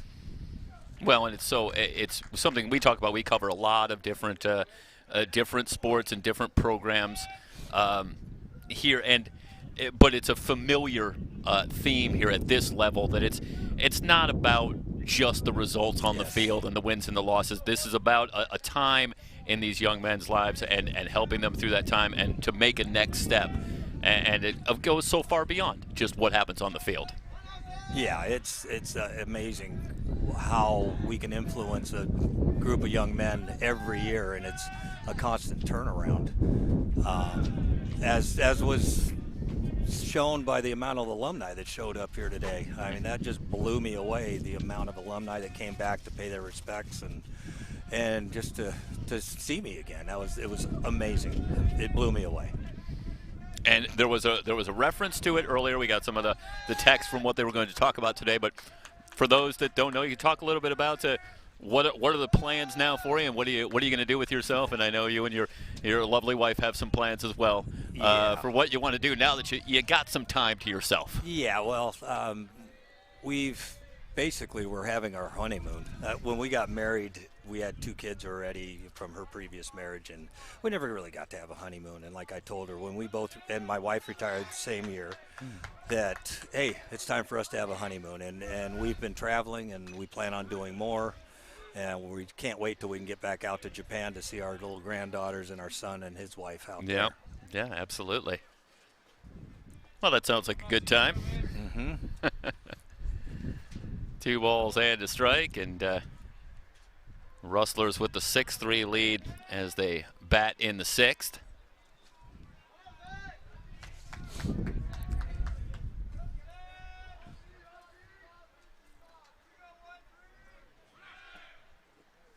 There goes the runner, the throw down, and he will make it easily. Very nice. 3 balls and a strike. And now a runner at second with nobody out. Going to show you the replay quickly. And that's a great jump. And good recognition of the situation.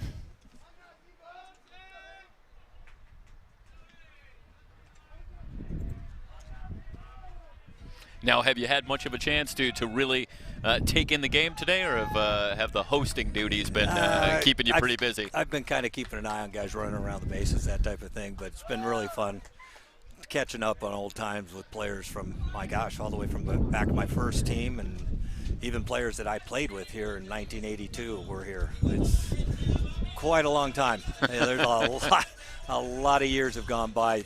My entire adult life was spent here. Not so much in this group. We're older guys, so we're not too blown away by that time frame. But yeah. I got you. It's a long time at the helm, and I know that it must be quite a feeling when you look. You referenced it when you were talking before the game about where this started when you first came into the program, and can you talk a little bit about what it feels like when you look around at this facility and where this program is now, and think back to where you started and how it all got started when you first took over? Well, when I first took over, we had really tiny dugouts, and it was a completely different ballpark. I mean, the field was wide open. There was ivy wrapping all the way around the place. And then I don't even remember what year, but we redid the dugouts, and then we got some other monies to redo the backstop and the batting cages, and the field has always been immaculate, always, and we take a lot of pride in this place. It's a beautiful park. All the teams that come here love playing here. I can't wait to see what Drew does with it after a few years. Well, I like the personality of the big trees out in center field. That's one of the wonderful things about baseball parks at every level, is that everyone's got its own little character and own sort of visual that defines it. Yes. And so I always was taken with that, and I like that visual in straightaway center, the big it's a great trees. Hitting backdrop. And I've seen quite a few balls over the years go through those trees. I was going to say, is that a reachable? Yeah. You can see some guys put some out there. Oh yeah, especially back in the day when they had the live bats and the live balls. Oh my gosh, yes, there were balls flying out of there. Now that's an interesting reference. You talk a little bit about, for those that maybe don't know about how they've made changes. Especially in recent years, yes. At this level, to some of the equipment. Yeah, the BB Core bat did change the college game. Before the BB Core bat came out, there were some guys that were going to get hurt. There were guys getting hurt by balls being hit so hard. Heck, one of my last teams ended up hitting 366 and led the state in homers, and it was a crazy offensive team. And then the BB Core came, but they've made improvements upon the bats and the balls to where now I think it's balanced out to where it's not too dead.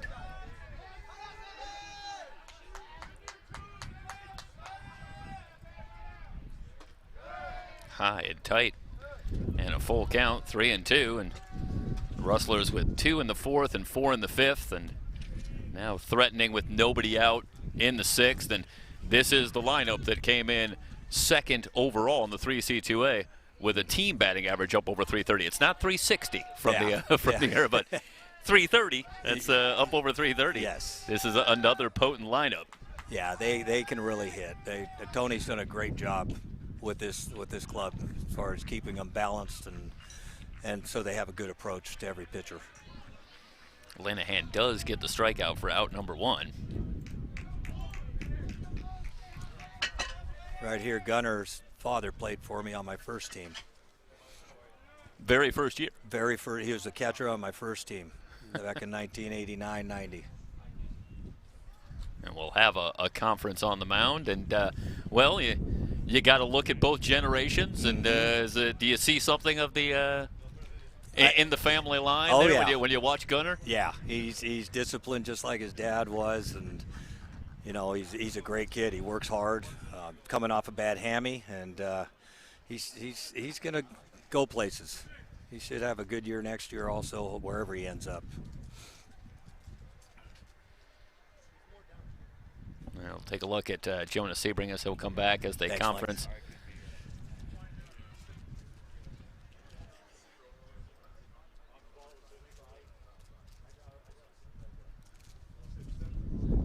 Got some of the, or is these some of the images that we have? Yeah, from, yeah. Okay. That was from last year, or from Right. 2 years ago. Yeah. We had a walk-off win that night, 10-9. Bases You loaded walk-off. Tell just from the picture? I know. I remember that game. Okay. It was the last one before COVID hit. Yeah, that was a shocker to come back to work the next day and all of a sudden find out we're done. Well, it's just unprecedented times for so many people that it's not something that so many had been accustomed to having be part of their life at all, and it was such adjustment, and it's something that we've talked about in our coverage over the last couple of years is just so much tremendous work done by coaches and administrators and athletic departments to work around the protocols that were made necessary, and the things to do what had to be done to get the athletics going again and get an opportunity for these young players, men and women, to get back on the field and get back to playing. Without a doubt. Drew's done a great job with that. Danny Johnson, the athletic director here at Golden West, has been outstanding as far as keeping these teams on the field, and the administration here at the district. They've pushed for games to be played, and they pushed through this whole thing. And now we're seeing the fruits of it. We're actually coming out of this thing, and hopefully we can continue to get back to normal. Angelo Aguilera will be the new pitcher.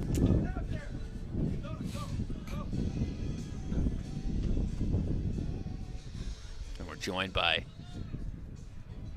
Golden West head coach, 32 years, Bert Villarreal, honored here today, and we're honored to have you in the booth joining us for a period of time, and the Rustlers doing their best to make it a high note for you today and take care of business on the field. Yeah, it's been a tough week so far. They lost a tough one on Tuesday and Thursday, and hopefully they can come out on top today. Well, it's this is a Rustler team that came in playing great baseball at 12-5, and then you run into a Fullerton team and drop a couple of games here to start. But it really underscores something that I know you know very well, and that is just how tough this conference is year after year. Yes, it is. It's a powerhouse.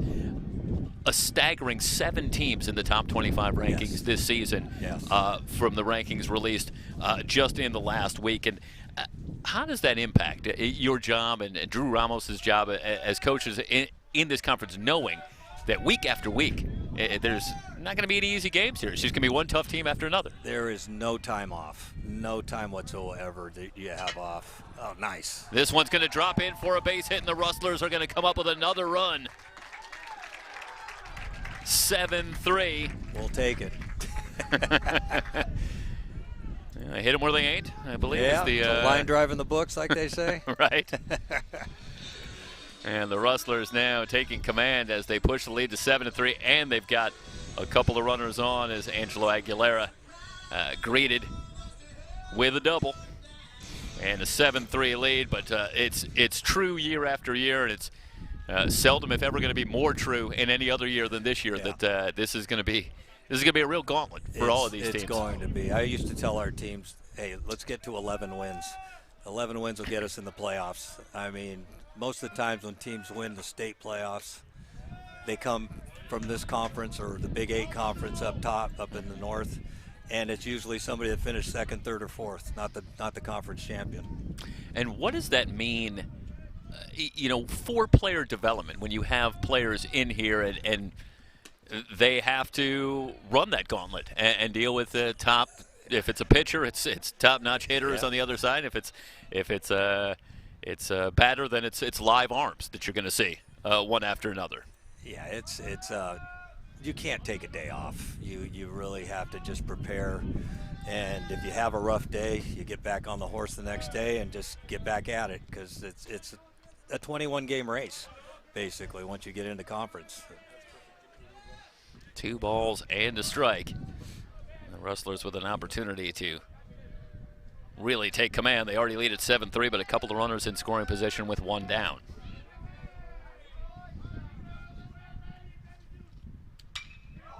Uh-oh. Hit deep to left. Nice. Back and gone.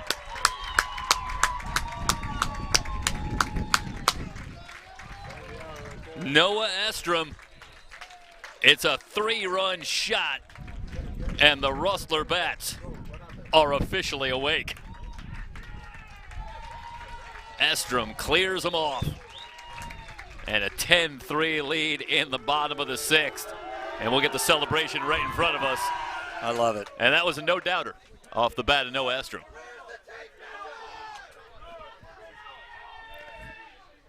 A step or two from Miguel Ortiz out there in left field, but yeah, he knew where that one was going. That's danger on Golden West Avenue out there. I think incoming. And a 10-3 lead after Estrom goes downtown, and McEvers will be the batter. Hit it off the ball.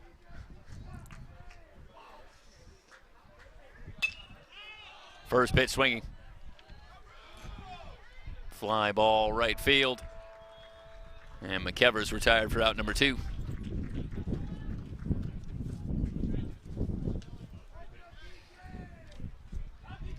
Now in the travels, do you get to, have you had much opportunity to take in some of the ballparks? I know sometimes that's a trip. That might be hard to convince on a honeymoon, but yeah, we'll see. But well, I converted my wife into a baseball fan. She had to, pretty much, after 30 years of being a coach's wife. She loves going to ball games. Right. Well, yeah. We've actually followed this team up to Visalia and then caught them in Bakersfield. Yep. With an in-between trip to Yosemite, which I'd wanted to do for my entire life in the winter. Nice. It was a ball. It's a bucket list thing taken off. Absolutely. And next week we're going to try to get out to spring training. All right. Yeah. Into left field for a base hit. The hit parade continues. Runner on with 2 down. Now in spring training, who are we taking in?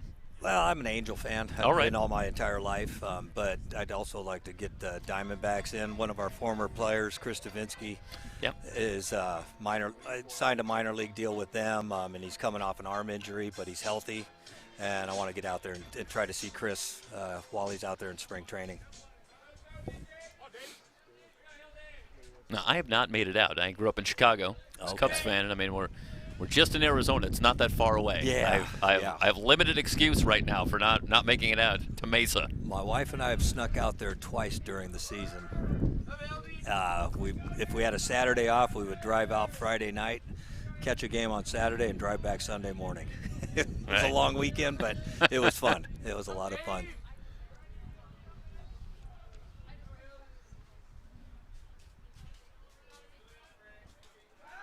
And a throw over from Aguilera.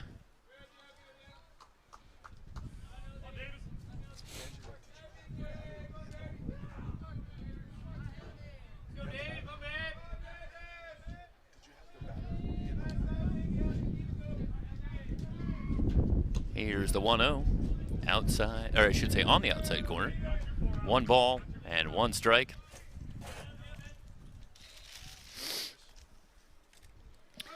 And one question I wanted to ask a little bit about, especially when you've been for a long time, is we talk a lot about the relationship to the players. And obviously the statistics of that and the players, so many young men whose lives have been impacted and changed for the better as they make their plans moving forward. But there's also a really tight relationship with the other coaches and what that's meant. And there's a mentoring and that as well. Can you talk a little bit about what that experience has been like and how that's been rewarding as well to help young coaches and see them go on? Well, I mean, you can see it right out here on this field. Chad Baum played for me. One of his assistant coaches, John Southern, played for me. Yep. Over here in this dugout, Drew played for me. Tyler DePretta, the infield coach, played for me. Mike Benson played for me on my first team. heck, I was talking about our softball coach, Mike Willie, who just took over this year. He played for me on my first team. So, and there's a number of coaches. I got phone calls from coaches out back east. Corey Vanderhook, who's at UNLV now, he gave me a nice phone call before today's ceremony. He was actually going to try to be here to catch that first pitch. He was one of my best catchers that I've had. I've had a number of really, really good catchers come through here. We are going to take you back and believe we're going to get a look at the home run, and we got it on the monitor right here, Coach. And how about this swing?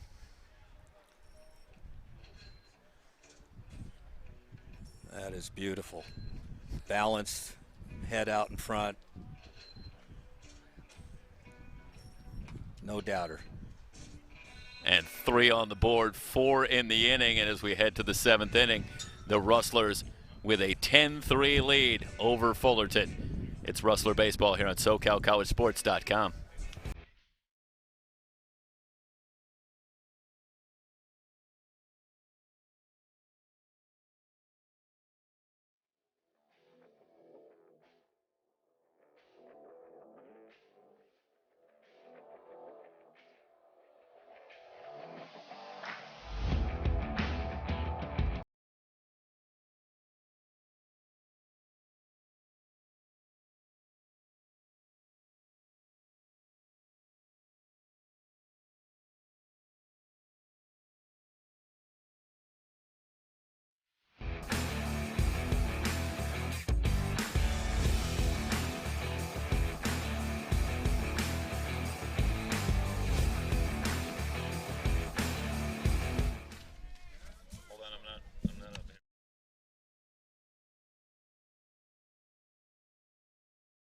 That's a better angle. Okay, let me know when I'm in. Top of the 7th inning. And Fino Amador back on the mound. And the Rustlers have now pushed the lead to 10-3. The Bats are awake here at Hoover Field for the Rustlers. 10 on the board, and they are on their way to at least taking 1 in the 3-game set, ending the 2-game skid, getting themselves back on track in what figures to be an exceedingly tough Orange Empire Conference here in 2022. It always is, and this year is beyond no exception. Up and down the conference, it's one tough team after another. And it starts here this week for the Rustlers. And it goes from here. 2-2. Line drive into right field. It's a base hit. Over to cut it off. It's McEvers. Leadoff man aboard. Panache with a leadoff single.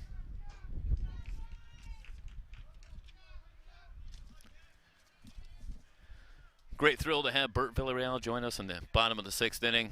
Thanking him so much for taking the time on this day. It's a special day here at Hoover Field and a recognition of a tremendous career and an impactful career here at Golden West College for Bert Villarreal.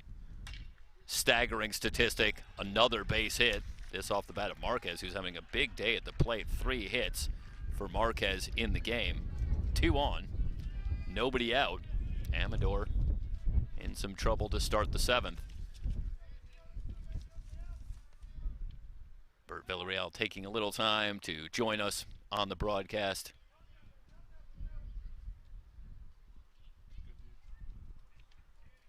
And that was a lot of fun. 2 on.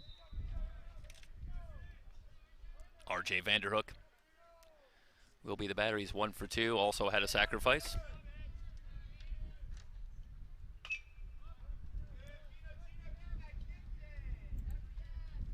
Oh and 1.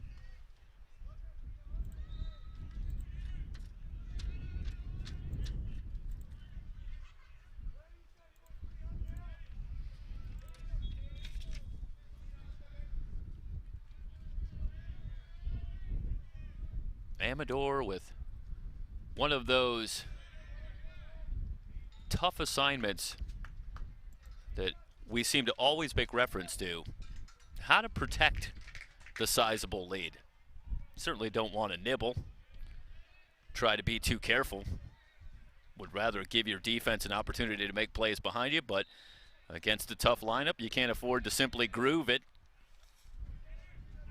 and let these good Hornet hitters take batting practice out there.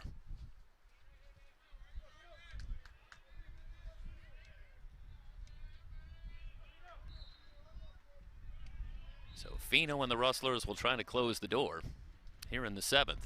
Let the Hornets with 2 on. And a 2-2 count on R.J. Vanderhook.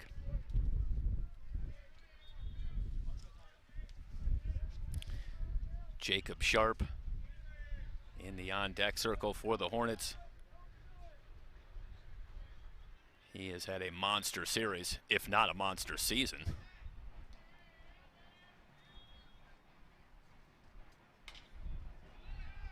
Chopper go to second for 1, no throw to first, but they do get the force on Marquez. Runners at the corners with 1 down.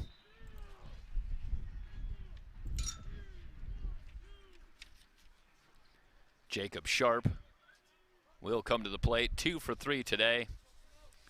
Reference the big series that Sharp is having, 5 for 12 with 6 runs batted in.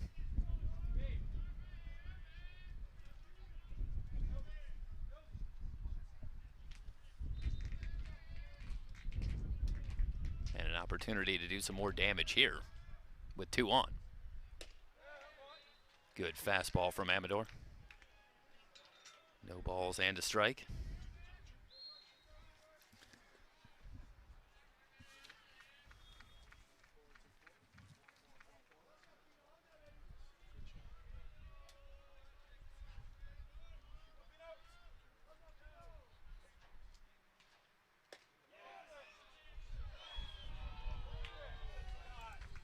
Inside a ball. Let's take a look at this one. Amador trying for that inside corner but doesn't get the call. A ball and a strike on Sharp.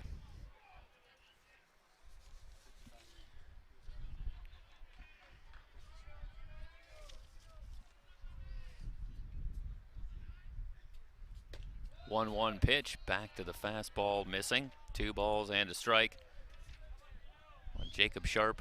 Fino Amador taking over for Johnny Valdez, who got the start and went 5 innings. Left with the lead. That lead has since been extended, courtesy Noah Estrom, among others. 3-run homer for Estrom to give the Rustlers a 10-3 lead. 10 runs on 9 hits for Golden West, 3 runs on 9 hits for the Hornets. And that tells a lot of the story right there. The Rustlers have done a good job today seizing their opportunities. In the dirt, Estrom with the block, 3 balls and a strike on Sharp.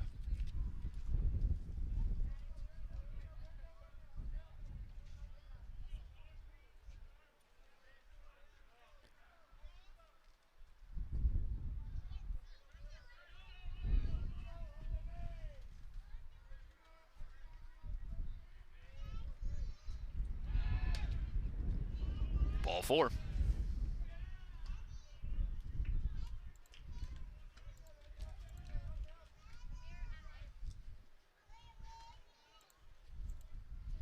They're loaded up for Marco Malerba.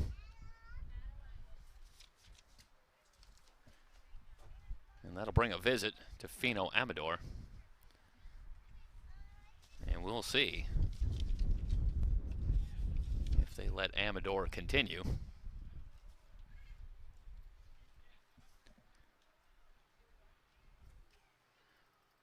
Malerba's 0 for 3. Struck out, grounded into a double play, flied out. But he can erase all that. Taking a look at the Rustler bullpen, and there is some activity.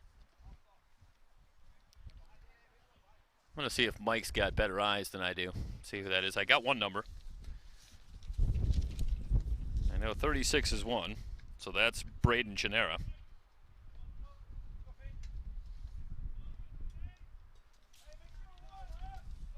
But for the moment, it's going to be Fino Amador, who will continue.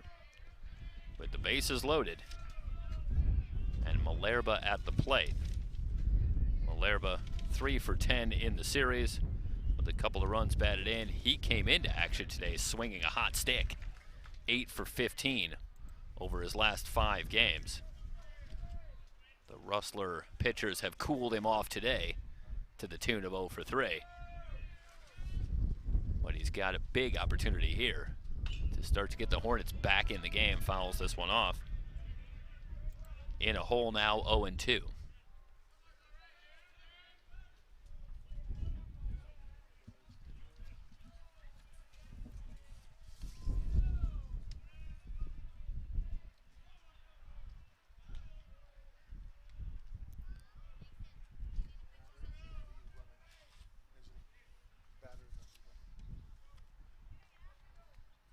Amador ready. 0-2 pitch.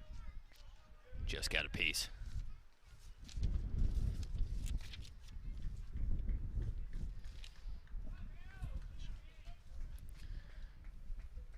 Malerba with 2 home runs, 11 runs batted in, coming into play today.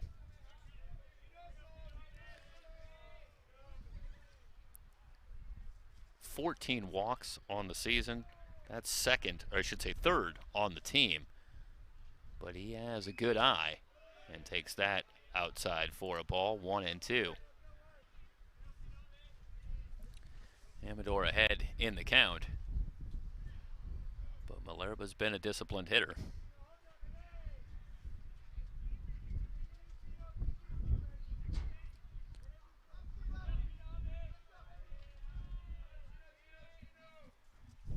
There is a good look at Fino Amador.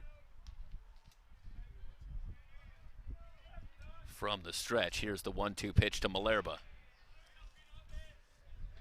Trying to find that outside corner. Count evened up, 2 balls and 2 strikes. See if Amador challenges Malerba with a fastball. No place to put him. Don't think he can afford to be too fine. 2-2 pitch. Into left field. It's a base hit for Malerba. The Hornets will score 2. It's a 2-run single for Marco Malerba. And the Hornets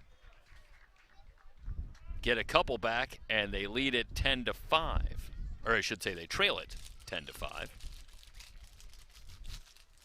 Still 2 on.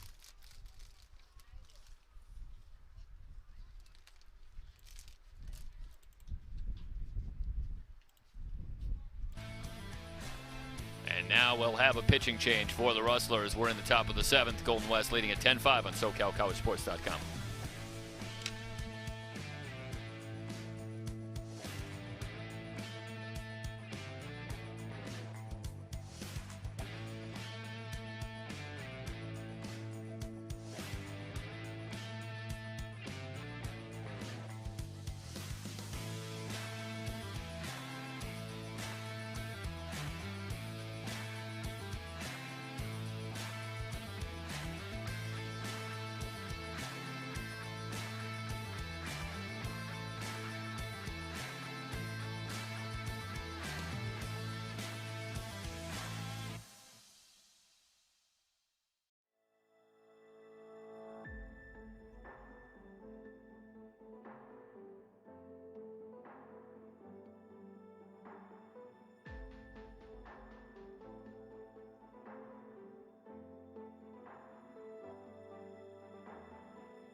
New pitcher Braden Genera. Right-hander takes over for Amador with 2 on and 1 out in the 7th. Rustlers leading at 10-5. Genera making his 7th appearance on the season, a record of 1-0, an ERA of 0, 6 2/3, allowed just 1 hit, walked 4, struck out 9. So Drew Ramos not going to take a lot of chances. Goes to Genera. And the first pitch inside, a ball to Miguel Ortiz, who's 0 for 2 with a walk.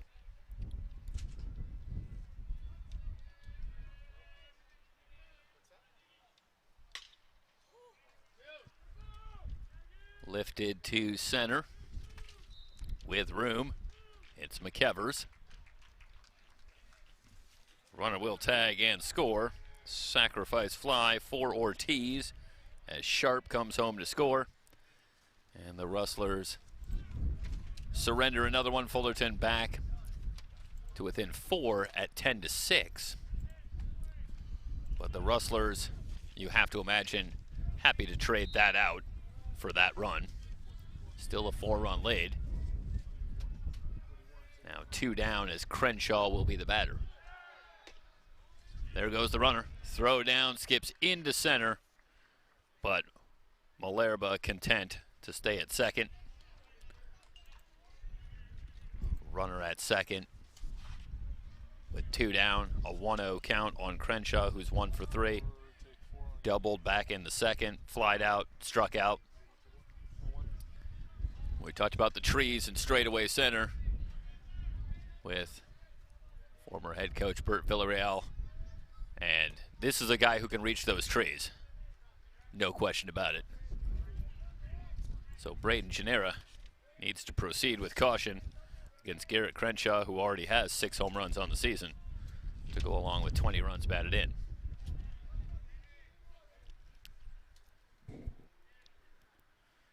Two and 0. Genera tries the breaking ball and missed. 3 balls and no strikes. Noah Estrom will come out quickly. Should be a brief conversation with Braden Genera.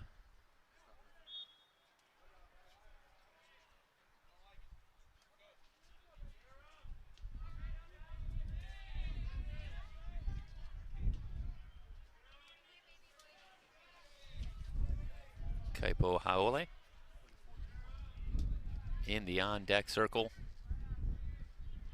for the Hornets, trying for what would be a massive comeback. They trailed at one point 10-3 heading into this inning. They do have 3 on the board. Should they be able to complete that comeback, it would be the second time in the 3-game series that they would have come back to find victory after trailing. They did so in game 1 when the Rustlers took a 2-run lead into the 9th.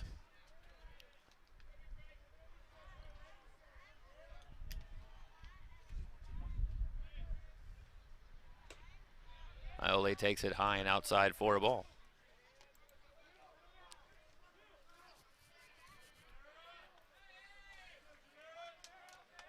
Genera trying to get the Rustlers out of the inning.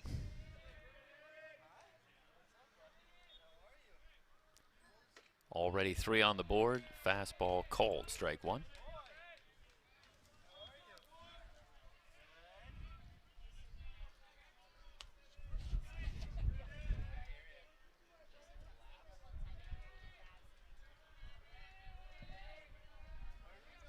Iole 1 for 3. A base hit back in the 4th.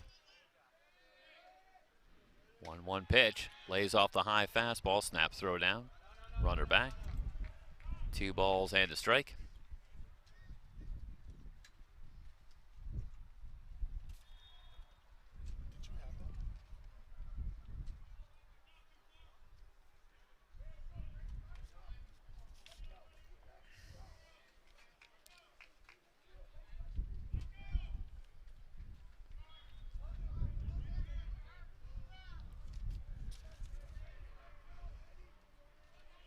Only no home runs on the season.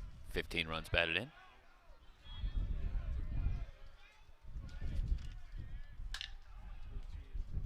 Fly ball deep center in front of the track with room. It's McEvers to retire the side.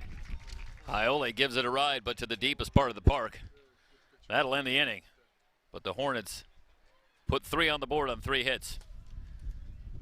Back within 4 at 10-6 as we head to the bottom of the 7th. From Golden West College, it's Rustler Baseball on SoCalCollegeSports.com.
Kelso Burke will lead things off in the bottom of the 7th.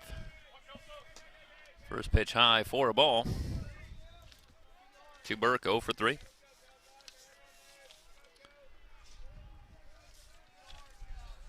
Burke now 1 for 7 in the series. One hopper through for a base hit for Burke. Leadoff man aboard in the bottom of the 7th.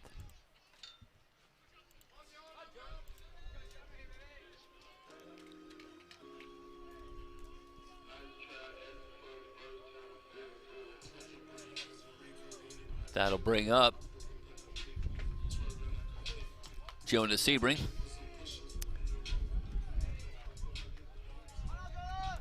He's 0 for 3.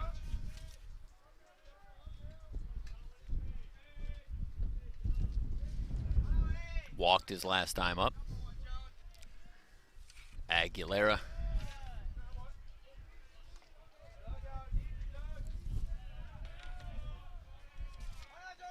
Misses for ball 1.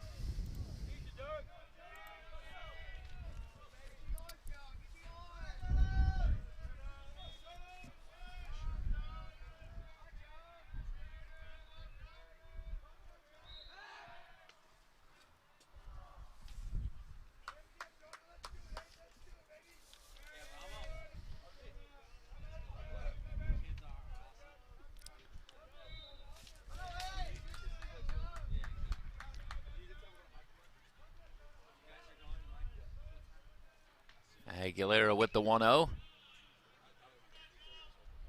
Sebring sends that one off his lower leg. Not fun, even on a warm day. Man, just off that instep. Ouch.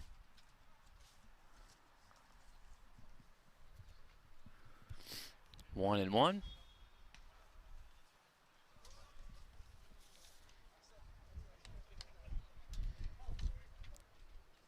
Didn't get a chance to talk a lot about Angelo Aguilera as he makes his 11th appearance, all in relief. Comes in with a record of 2-2, an ERA of 2.75 and 19 2/3 innings. Came on last inning.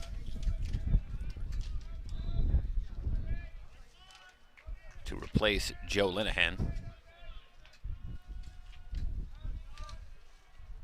1-1, up high for a ball, 2 balls and a strike. On Sebring. Zach Samayoa waiting on deck.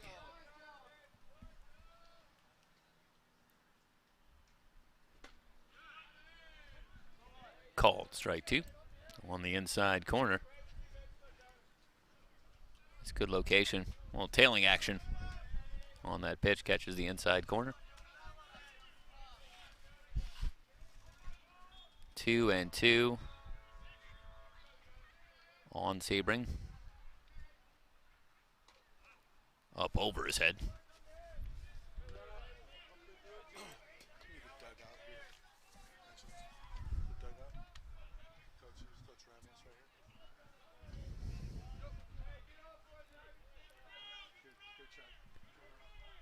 Three balls, 2 strikes.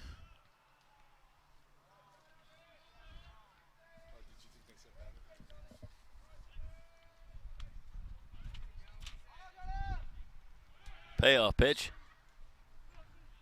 Throw down as the runner breaks. Got him. That's the strike him out, throw him out.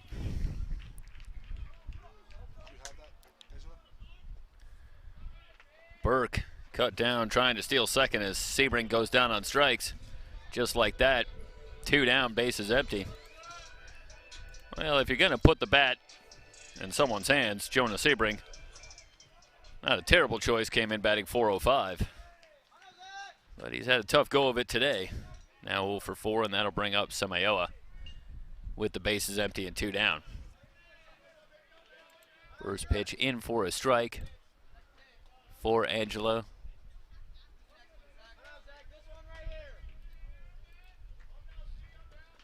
Samayoa 0 for 3 with a couple of runs scored.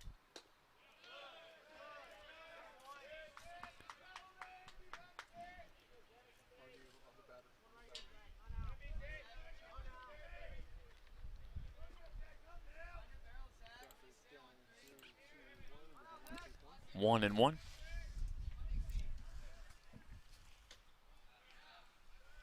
Breaking ball just high. 2 balls and a strike.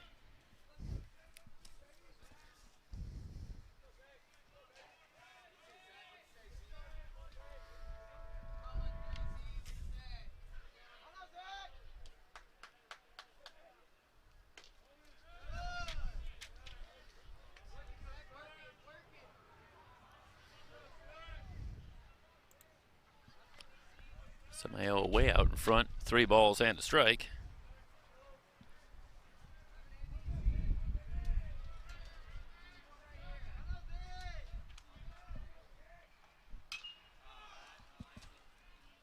Out of play.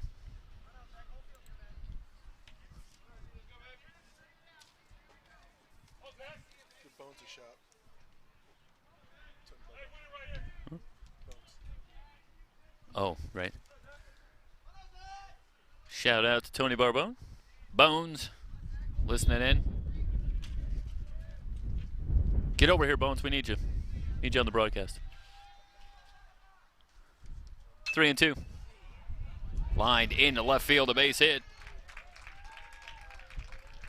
Samayoa with his first hit today. 2-out base runner for the Rustlers. The strike him out, throw him out looms a little bit larger. Still a 4-run game. If you're a Hornet fan, you need him to hold it right here. 6 outs still remaining for Fullerton.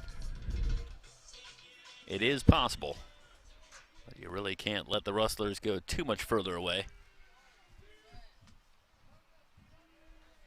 Leading at 10-6, and Casas will be the batter.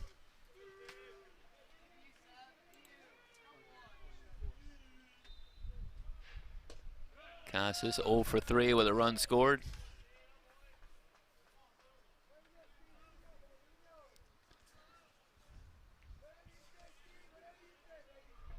First pitch a ball, 1 ball, no strikes.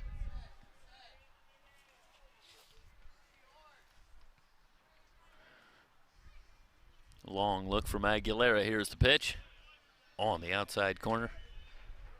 Painted it. 1 ball, 1 strike.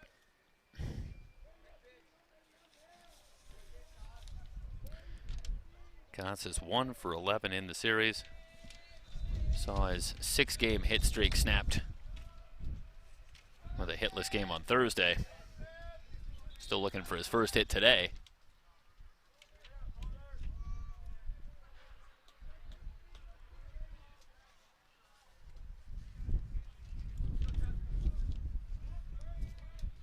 Casas, one of a couple of players in this Rustler lineup that saw significant time a year ago in the starting lineup on a regular basis for the Rustlers as a freshman. Now in the 3-hole much of the time here in 2022. Fouls that one off. Down in the count, a ball and 2 strikes.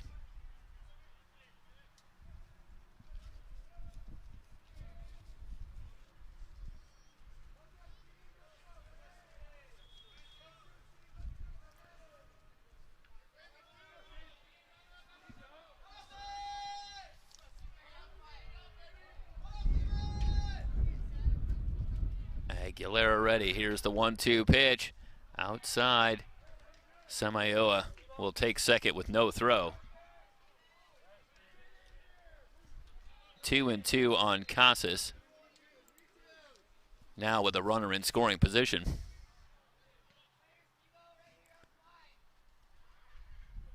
Casas looking to give the Rustlers some insurance. Popped up. Playable and left. Panache puts it away to retire the side. No runs on 1 hit. There's 1 left. Heading to the 8th. Golden West with a 10-6 lead. Rustler Baseball, SoCalCollegeSports.com.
New pitcher Marco Ibarra takes over to start the 8th, and the Rustlers leading at 10-6. He will work to pinch hitter Dominique Martinez.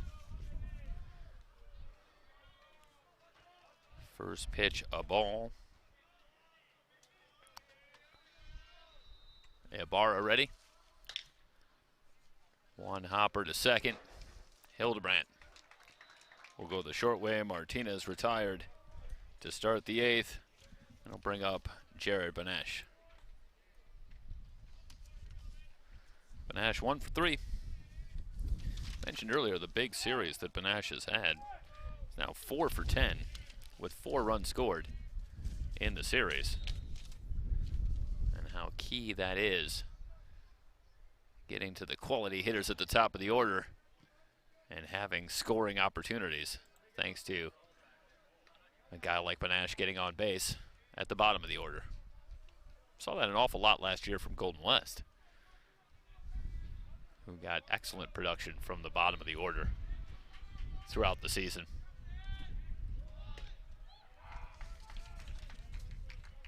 Fastball for a strike, a ball and a strike on Benesh, with Isaiah Marquez, who has had a big day at the plate, on deck for Fullerton. That makes Benesh a big hitter. It's a 4-run game, and the top 3 in the order for the Hornets have been a big part of their offense here today. Sky high on the right side. Moving in to take it, it's McKevers for out number 2. 2 up, 2 down for Ibarra. And perhaps as importantly, base is empty for Isaiah Marquez, who comes in 3 for 4 in the game today. Came in batting .365. That number's gone up with a couple of doubles. Marquez now with 13 doubles on the season. That far and away leads the team. 1 ball and no strikes. Next highest total is Jacob Sharp with 8. Nobody else even has more than 5. Big swing and a miss. A ball and a strike with Vanderhook on deck. Ibarra trying to move the Rustlers closer to what would be their first conference win here in 2022. 1-1 pitch. Breaking ball in the dirt. 2 balls and a strike on Marquez. With the 3 hits today, Marquez now 5 for 12 in the series. He's hitting 6 straight. That average up over 370.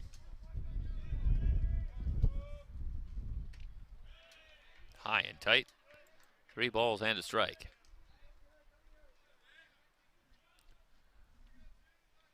Wind still blowing straight out to right field.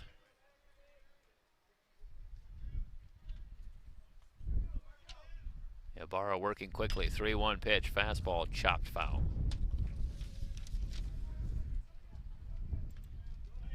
3-2 on Marquez.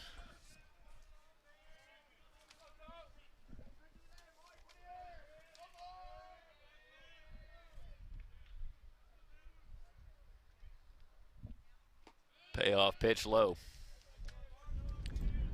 Marquez with a 2-out walk. RJ Vanderhook will be the batter. Did want to give you a couple of updates. Orange Coast a winner today, 14-4 over Irvine Valley. Saddleback in the bottom of the 9th leading at Riverside, 7-5. Santa Ana in the top of the 9th on top of Cypress, 25-4. Still a tough place to play coming to Santa Ana. Remember that back from our coverage years ago, and ball really jumps at Santa Ana. 1 ball, no strikes. Swing and a miss. 1-1 on Vanderhook.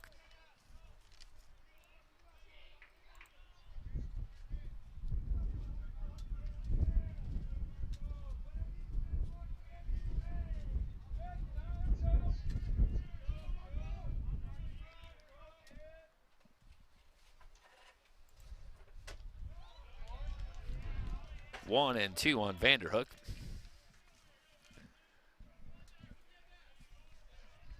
Back to this one, and the breaking ball. Vanderhook unable to find it. A ball and 2 strikes.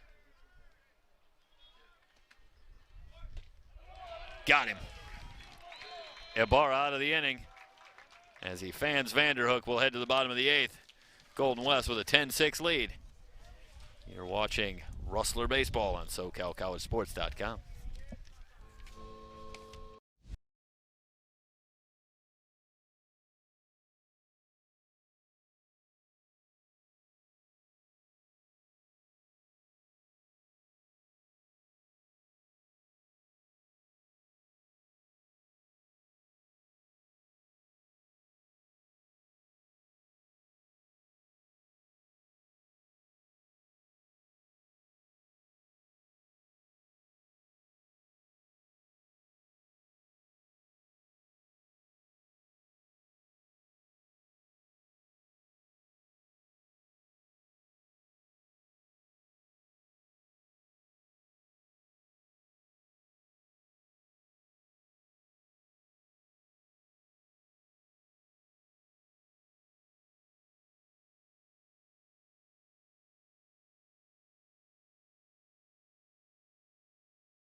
Bottom of the 8th inning, Angelo Aguilera back on the mound to face McGran, Estrom, and McEvers.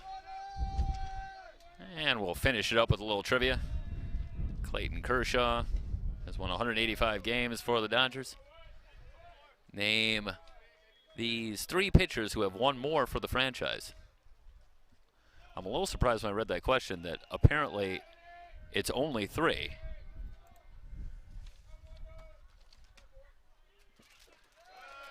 That have won more in the history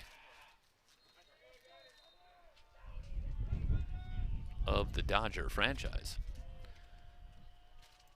I could name 1.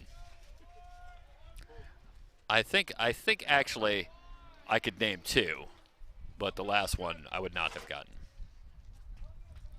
That's a little bit of a hint in and of itself. Tells you that these aren't utterly obscure. Of course, how many players have won more than 185 games for a single franchise and would be described as obscure? That's a little bit unlikely. 3 balls and a strike on McGran. We're in the bottom of the 8th with the Rustlers on top, 10-6. Leadoff walk. McGran aboard. And that'll bring up Estrom. And Estrom took one out his last time up. 2 for 4 in the game. The home run is will take you back to the home run by Estrom, his first of the year. A 3-run shot to straightaway left.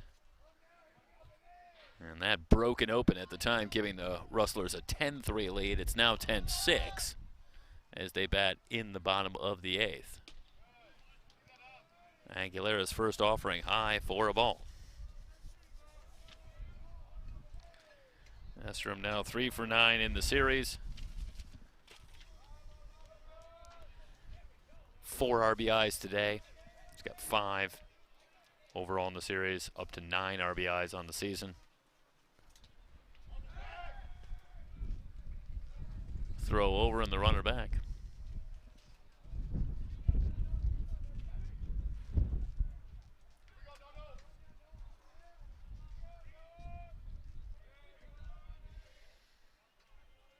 Our thanks once again to Bert Villarreal for joining us in the booth. The Golden West College Athletic Department honoring Bert Villarreal for his 32 years at the helm of this Rustler baseball program that has seen a grand total of 3 coaches in their history. One of the coaches, you already got the field named after you, so where does that leave Bert Villarreal, and what's next? What do you get? You get the field named after you. That's a good start for Coach Hoover. Two balls and a strike.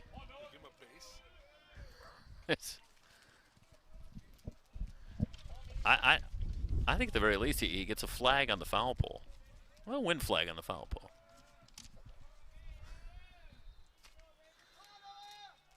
Two balls and a strike. 3-1.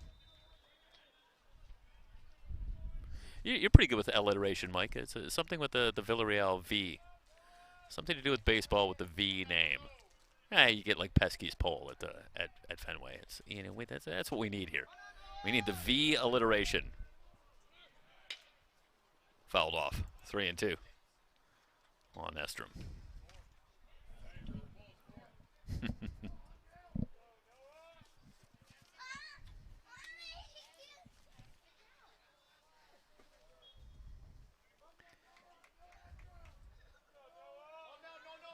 We've talked about how the top of the order has keyed the Hornet offense here today. It's been the middle of the order for the Rustlers that has really done the damage. Estrom with 2 hits and 4 runs batted in. McGrann's been on base 4 times. McEvers on deck, has a couple of doubles.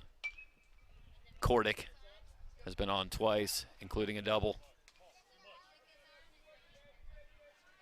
Another foul ball for McGrann. Should say for Estrom. McGrann at first. The Rustler, middle of the lineup, has stepped up. And Golden West has 10 runs on the board. 3 outs away. 3-2 pitch. Swing and a miss. Estrom down on strikes for out number 1. That'll bring up McEvers.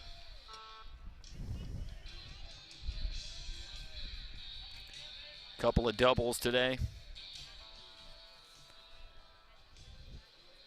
DJ now with 4 hits in the series.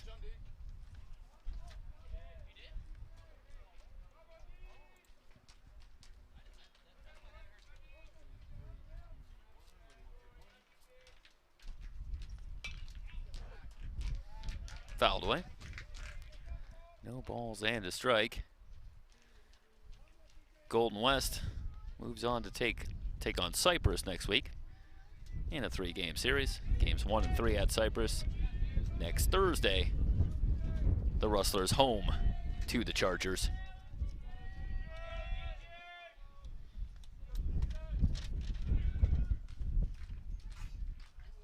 They got the runner hung up now between first and second. And it's Benesh that'll put the tag on to erase McGrann. 2 down, bases empty.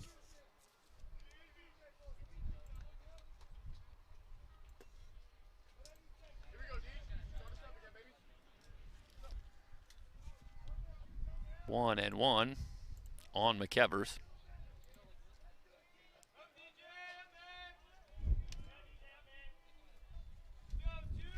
McEvers 2 for 4.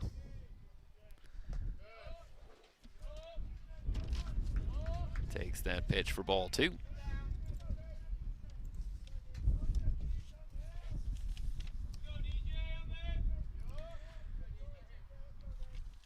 With the hits today, McEvers is now hitting 12 straight.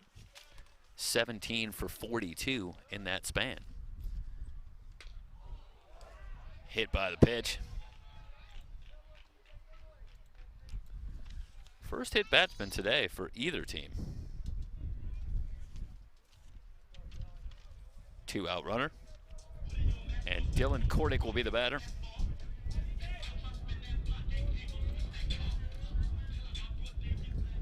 Kordick 2 for 3.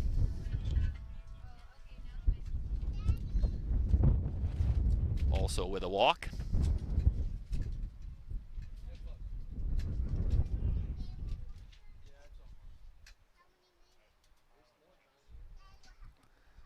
They'll conference up, and that'll be all for Aguilera. So Chad Baum going to make a move in the bottom of the 8th. We'll step aside, come back, tell you about the new pitcher. You're watching Golden West College Baseball here on SoCalCollegeSports.com.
Left-hander Nathan McManus on to replace Aguilera.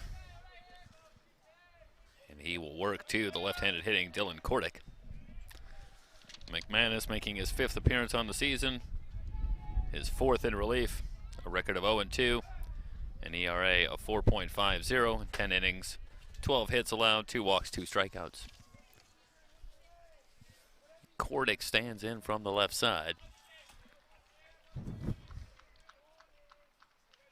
Already a couple of hits on the day. Had a cut. No balls and a strike. Kordick now 9 for 22 at the plate. Those are the kind of numbers that are going to get you a few more at-bats.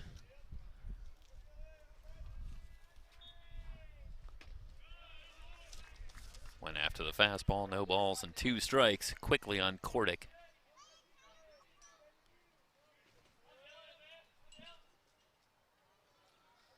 McManus looking for the quick punch out. Get the Hornets to the 9th, where they will need to stage another 9th inning rally if they hope to continue the win streak. Throw over to first.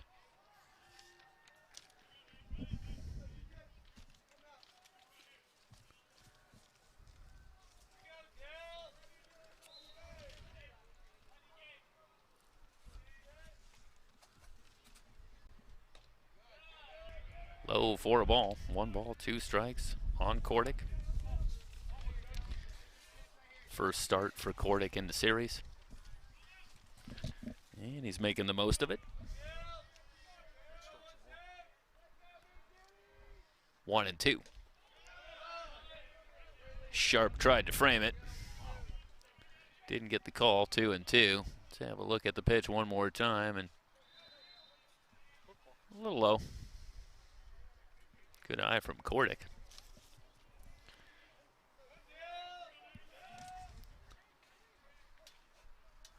McManus checks the runner. Now he'll go to first.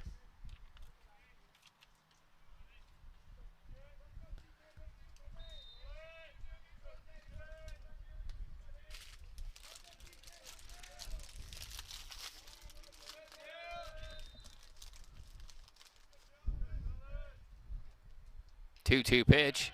Cold, strike 3. Hornets out of the inning. We'll head to the 9th.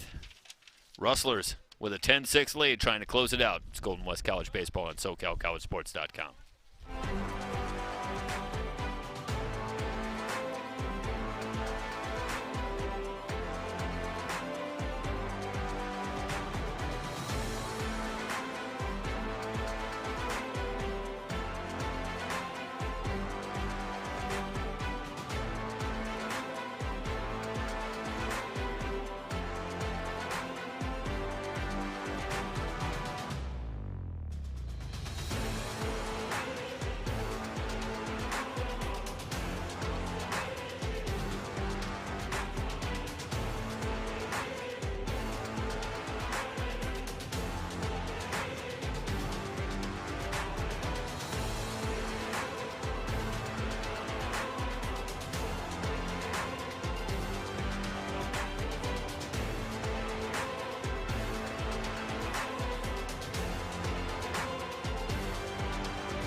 Heading to the 9th, Sharp, Malerba, and Ortiz due up against new pitcher right-hander Luke Higgins, who will come on to try and close the door for the Rustlers.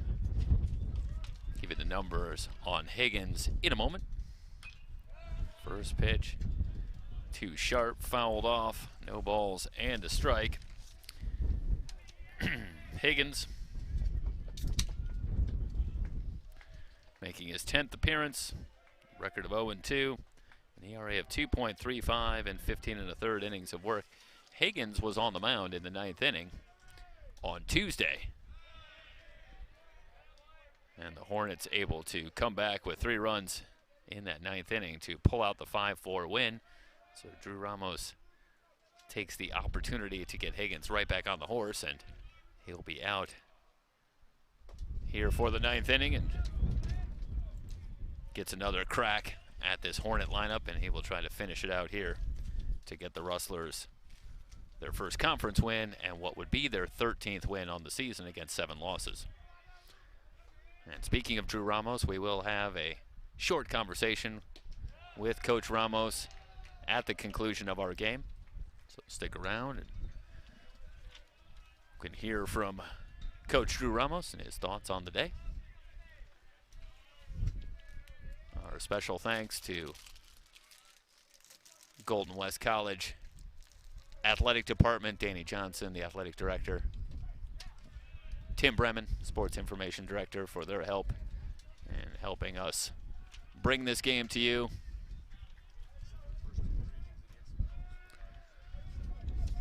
Special thanks to the coaches as well. Mike Monday, Drew Ramos, Chad Baum, and Fullerton for their help as well to help us bring you this broadcast inside. Hard to say if it got a piece, but either way, Sharp's at first with a leadoff walk. And now Higgins will work to Malerba, who is 1 for 4. A single his last time up.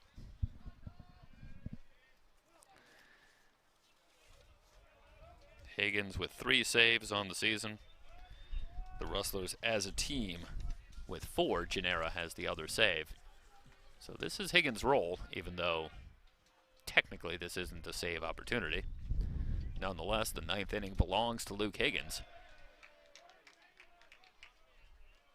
And he will try to get the final 3 outs against the Hornets. 0-1 on Malerba.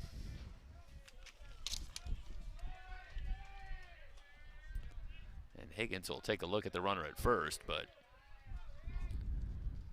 just needs to focus on the guy at the plate. Into center for a base hit for Malerba. Sharp around to third. First 2 on in the top of the 9th for the Hornets. A walk and a single. And for Fullerton, if you're hoping for the small miracle in the comeback, this is exactly how you want to start. First 2 on. Still nobody out. Miguel Ortiz will be the batter. He's 0 for 2, walked. Has a sacrifice fly.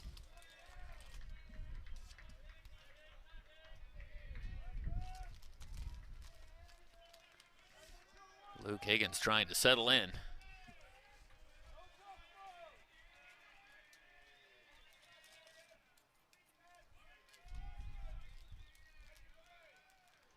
First pitch, high for a ball to Ortiz. Ortiz, 3 of 12 in the series. A couple of runs batted in. Back to the fastball. Fly ball, left field. Moving over, it's McKevers who will take it for out number 1. It'll go down as another sacrifice fly as Sharp was able to tag and score. Hornets now within 3 at 10-7. But they're running out of outs. Down to their last 2 with a runner at first and 1 down, and Crenshaw will be the batter. They need to get 1 more on base to bring the tying run to the plate. And again, the wind has been blowing out all day.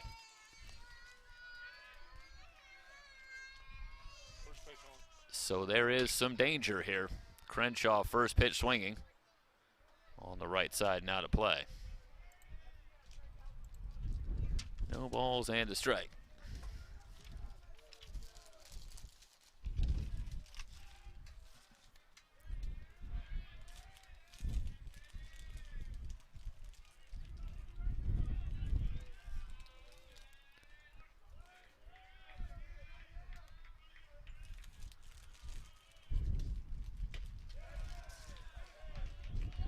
No balls, 2 strikes quickly on Crenshaw.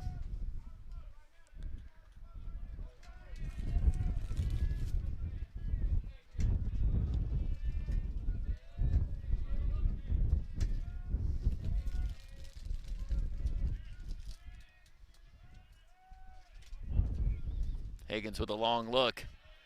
Tried the breaking ball outside for a ball, 1-2.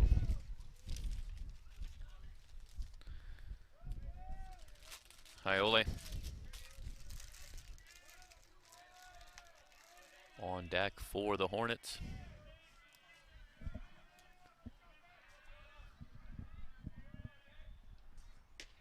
One-two pitch, doesn't get the call. 2-2. Let's go back to the replay, and just a little bit inside. Saw Estrom try to pull that back slightly and get the call. Not going to happen. 2-2. Crenshaw is still alive. Higgins ready. Here's the pitch. Fouled away.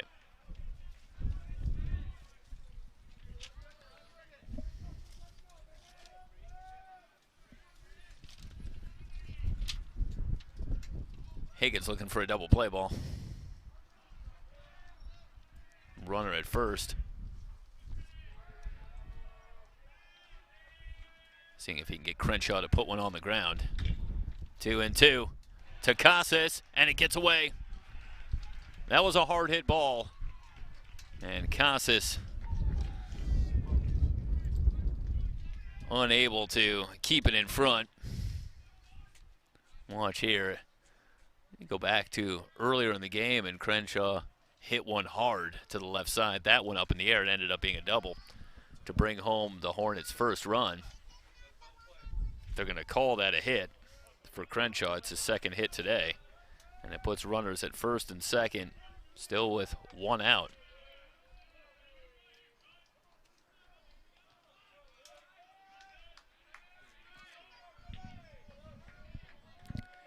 Kaipo Haiole will be the batter. Hornets very much still alive. Breaking ball outside for a ball. And now the leadoff, or I should say the tying run, is at the plate.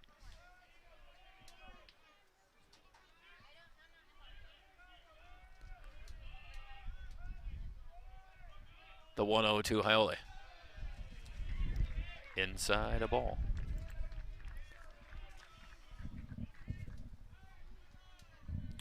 Well, Drew Ramos doesn't have the luxury of going to Braden Gennara, who was the previous pitcher.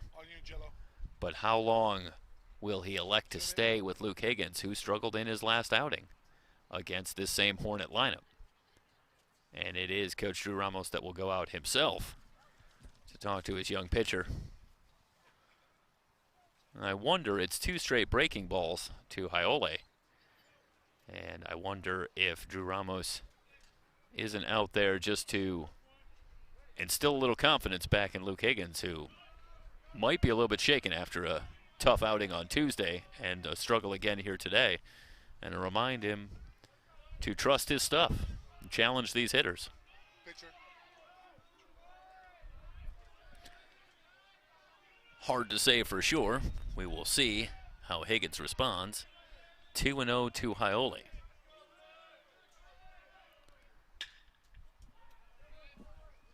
Swung on and fouled down the left field line. 2 balls and a strike.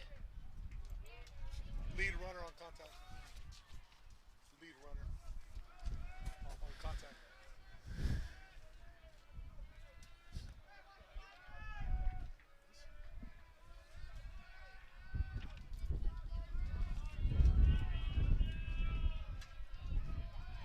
Higgins ready. Kicks and delivers. Popped up on the right side. Playable.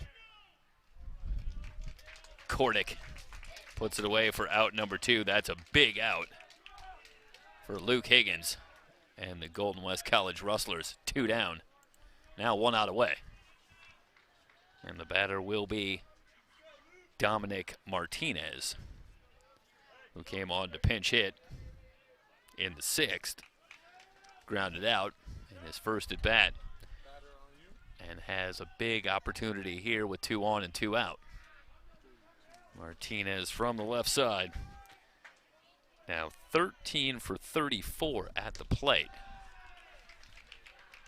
Higgins pumps a strike. No balls and a strike. Take you back, and a little more velocity from Luke Higgins on the last couple of pitches. Martinez is dangerous. Came in batting .394. Fastball low. 1-1.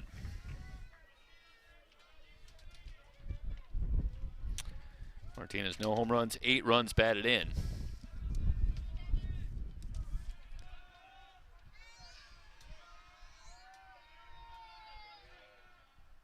1-1 pitch. That's a base hit to right. Hornets still alive. RBI single for Martinez brings home Malerba. Score now 10-8. Still runners at first and second. Gets that one in the hole. Just past Kordick.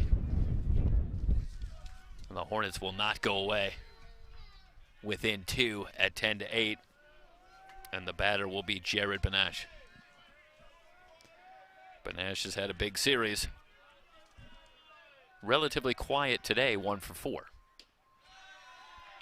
But a chance to perhaps strike the biggest blow of all. 1 ball, no strikes. Benash came in batting .395, but just 1 extra base hit on the season.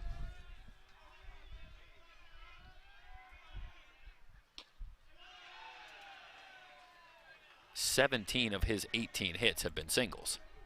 2 balls, no strikes, but Benash, of massive importance to Luke Higgins. Not only does he represent potentially the final out, but if Benash can reach, it brings up Isaiah Marquez, who has 3 hits in the game and has been on 4 times. Nearly gets by Estrom. Benash way out front, 3 balls, no strikes. If you put Benash on, it loads him up. That puts the tying run in scoring position. It puts the potential go-ahead run on base. And again, Isaiah Marquez 3 for 4 on the day with a pair of doubles. 3-0 to Benash. Inside corner called strike 1.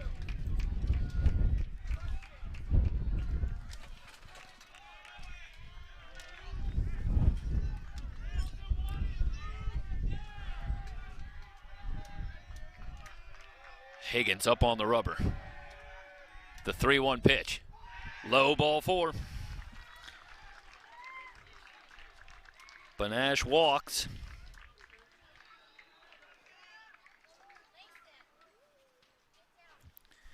And that will bring up Marquez.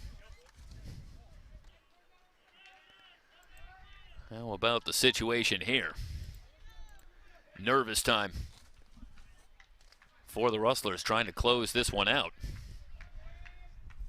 The Hornets have them loaded. And arguably the man that they want at the plate in this situation in Isaiah Marquez.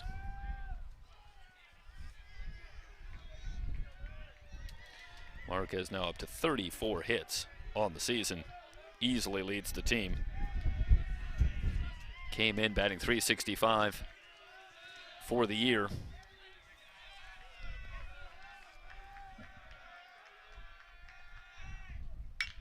First pitch swung on, drilled deep to left, just foul.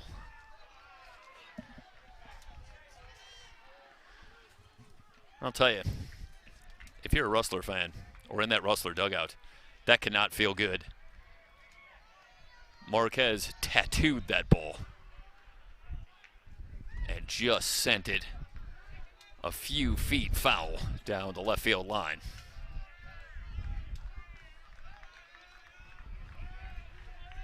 Oh and 1.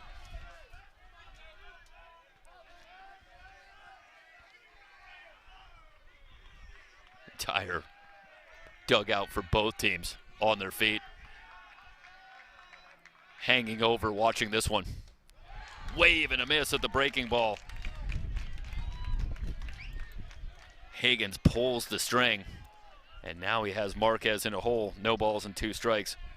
Marquez with 12 walks on the season and 22 strikeouts. 23 strikeouts in 89 at-bats. So he is an aggressive hitter, a free swinger. See if Higgins can fool him one more time. The 0-2 pitch. Fastball high. 1-2 on Marquez. Bases loaded with 2 down. Golden West clinging to a 10-8 lead.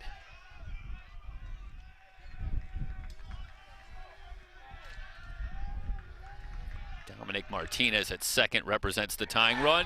Cold strike 3!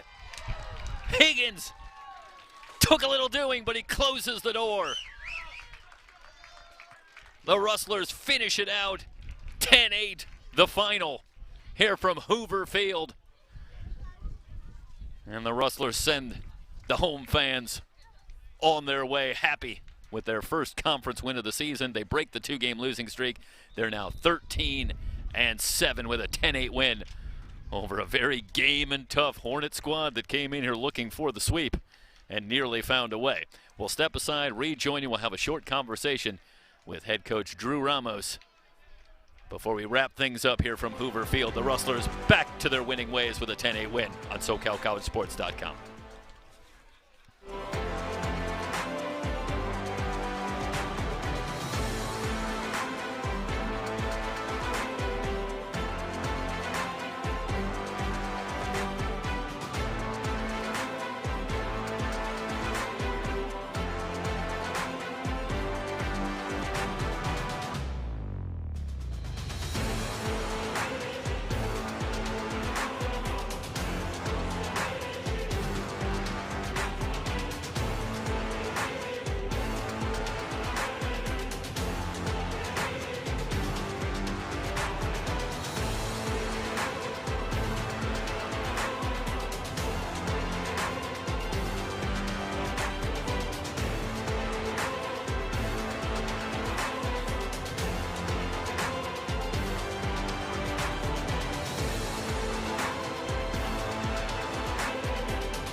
Joined by head coach Drew Ramos. And Drew, it took a little doing, but you finally got these guys. Finished it out here today with some drama.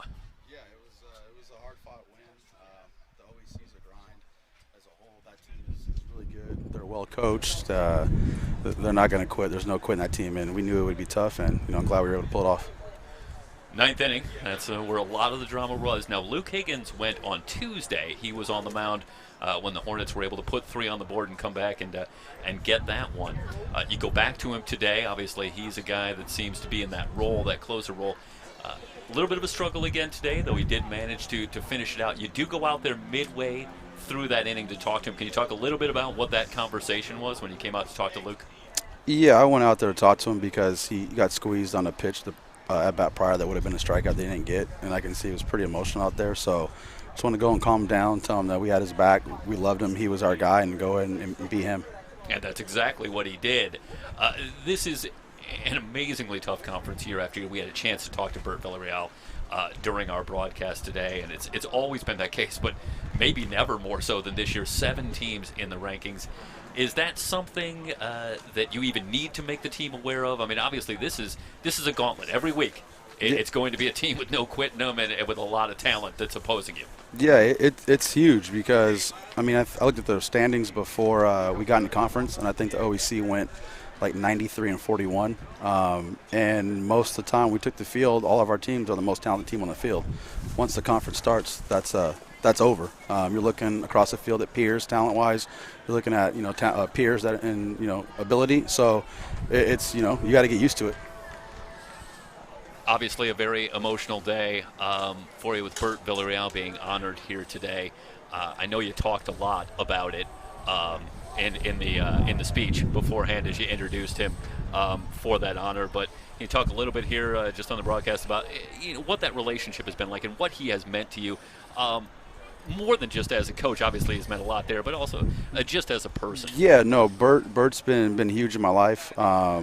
As a mentor, as somebody who I want to mimic in the way they treat people, the way people respond to him. I don't know how he did this for 32 years. I don't know if I can make it that long. This is stressful. But yeah, I mean, you can tell by everyone that showed up the love for him that he has, and we had guys here from 3 years ago and guys here from 30 years ago. So he deserved it. I'm glad he got it. And yeah, he'll be a part of my life as long as he lets me. I mean, I think the only thing I can tell from my experience observing for doing this for 32 years, it'll just be a little bit less hair or a little bit more I don't have much to give up, and the beard is getting really gray, as you can see. I think it really locates in the hair. Absolutely. I think from the coaching standpoint. Drew, congratulations on the win. Thanks so much for taking the time. Thank you. I appreciate being out here. All right.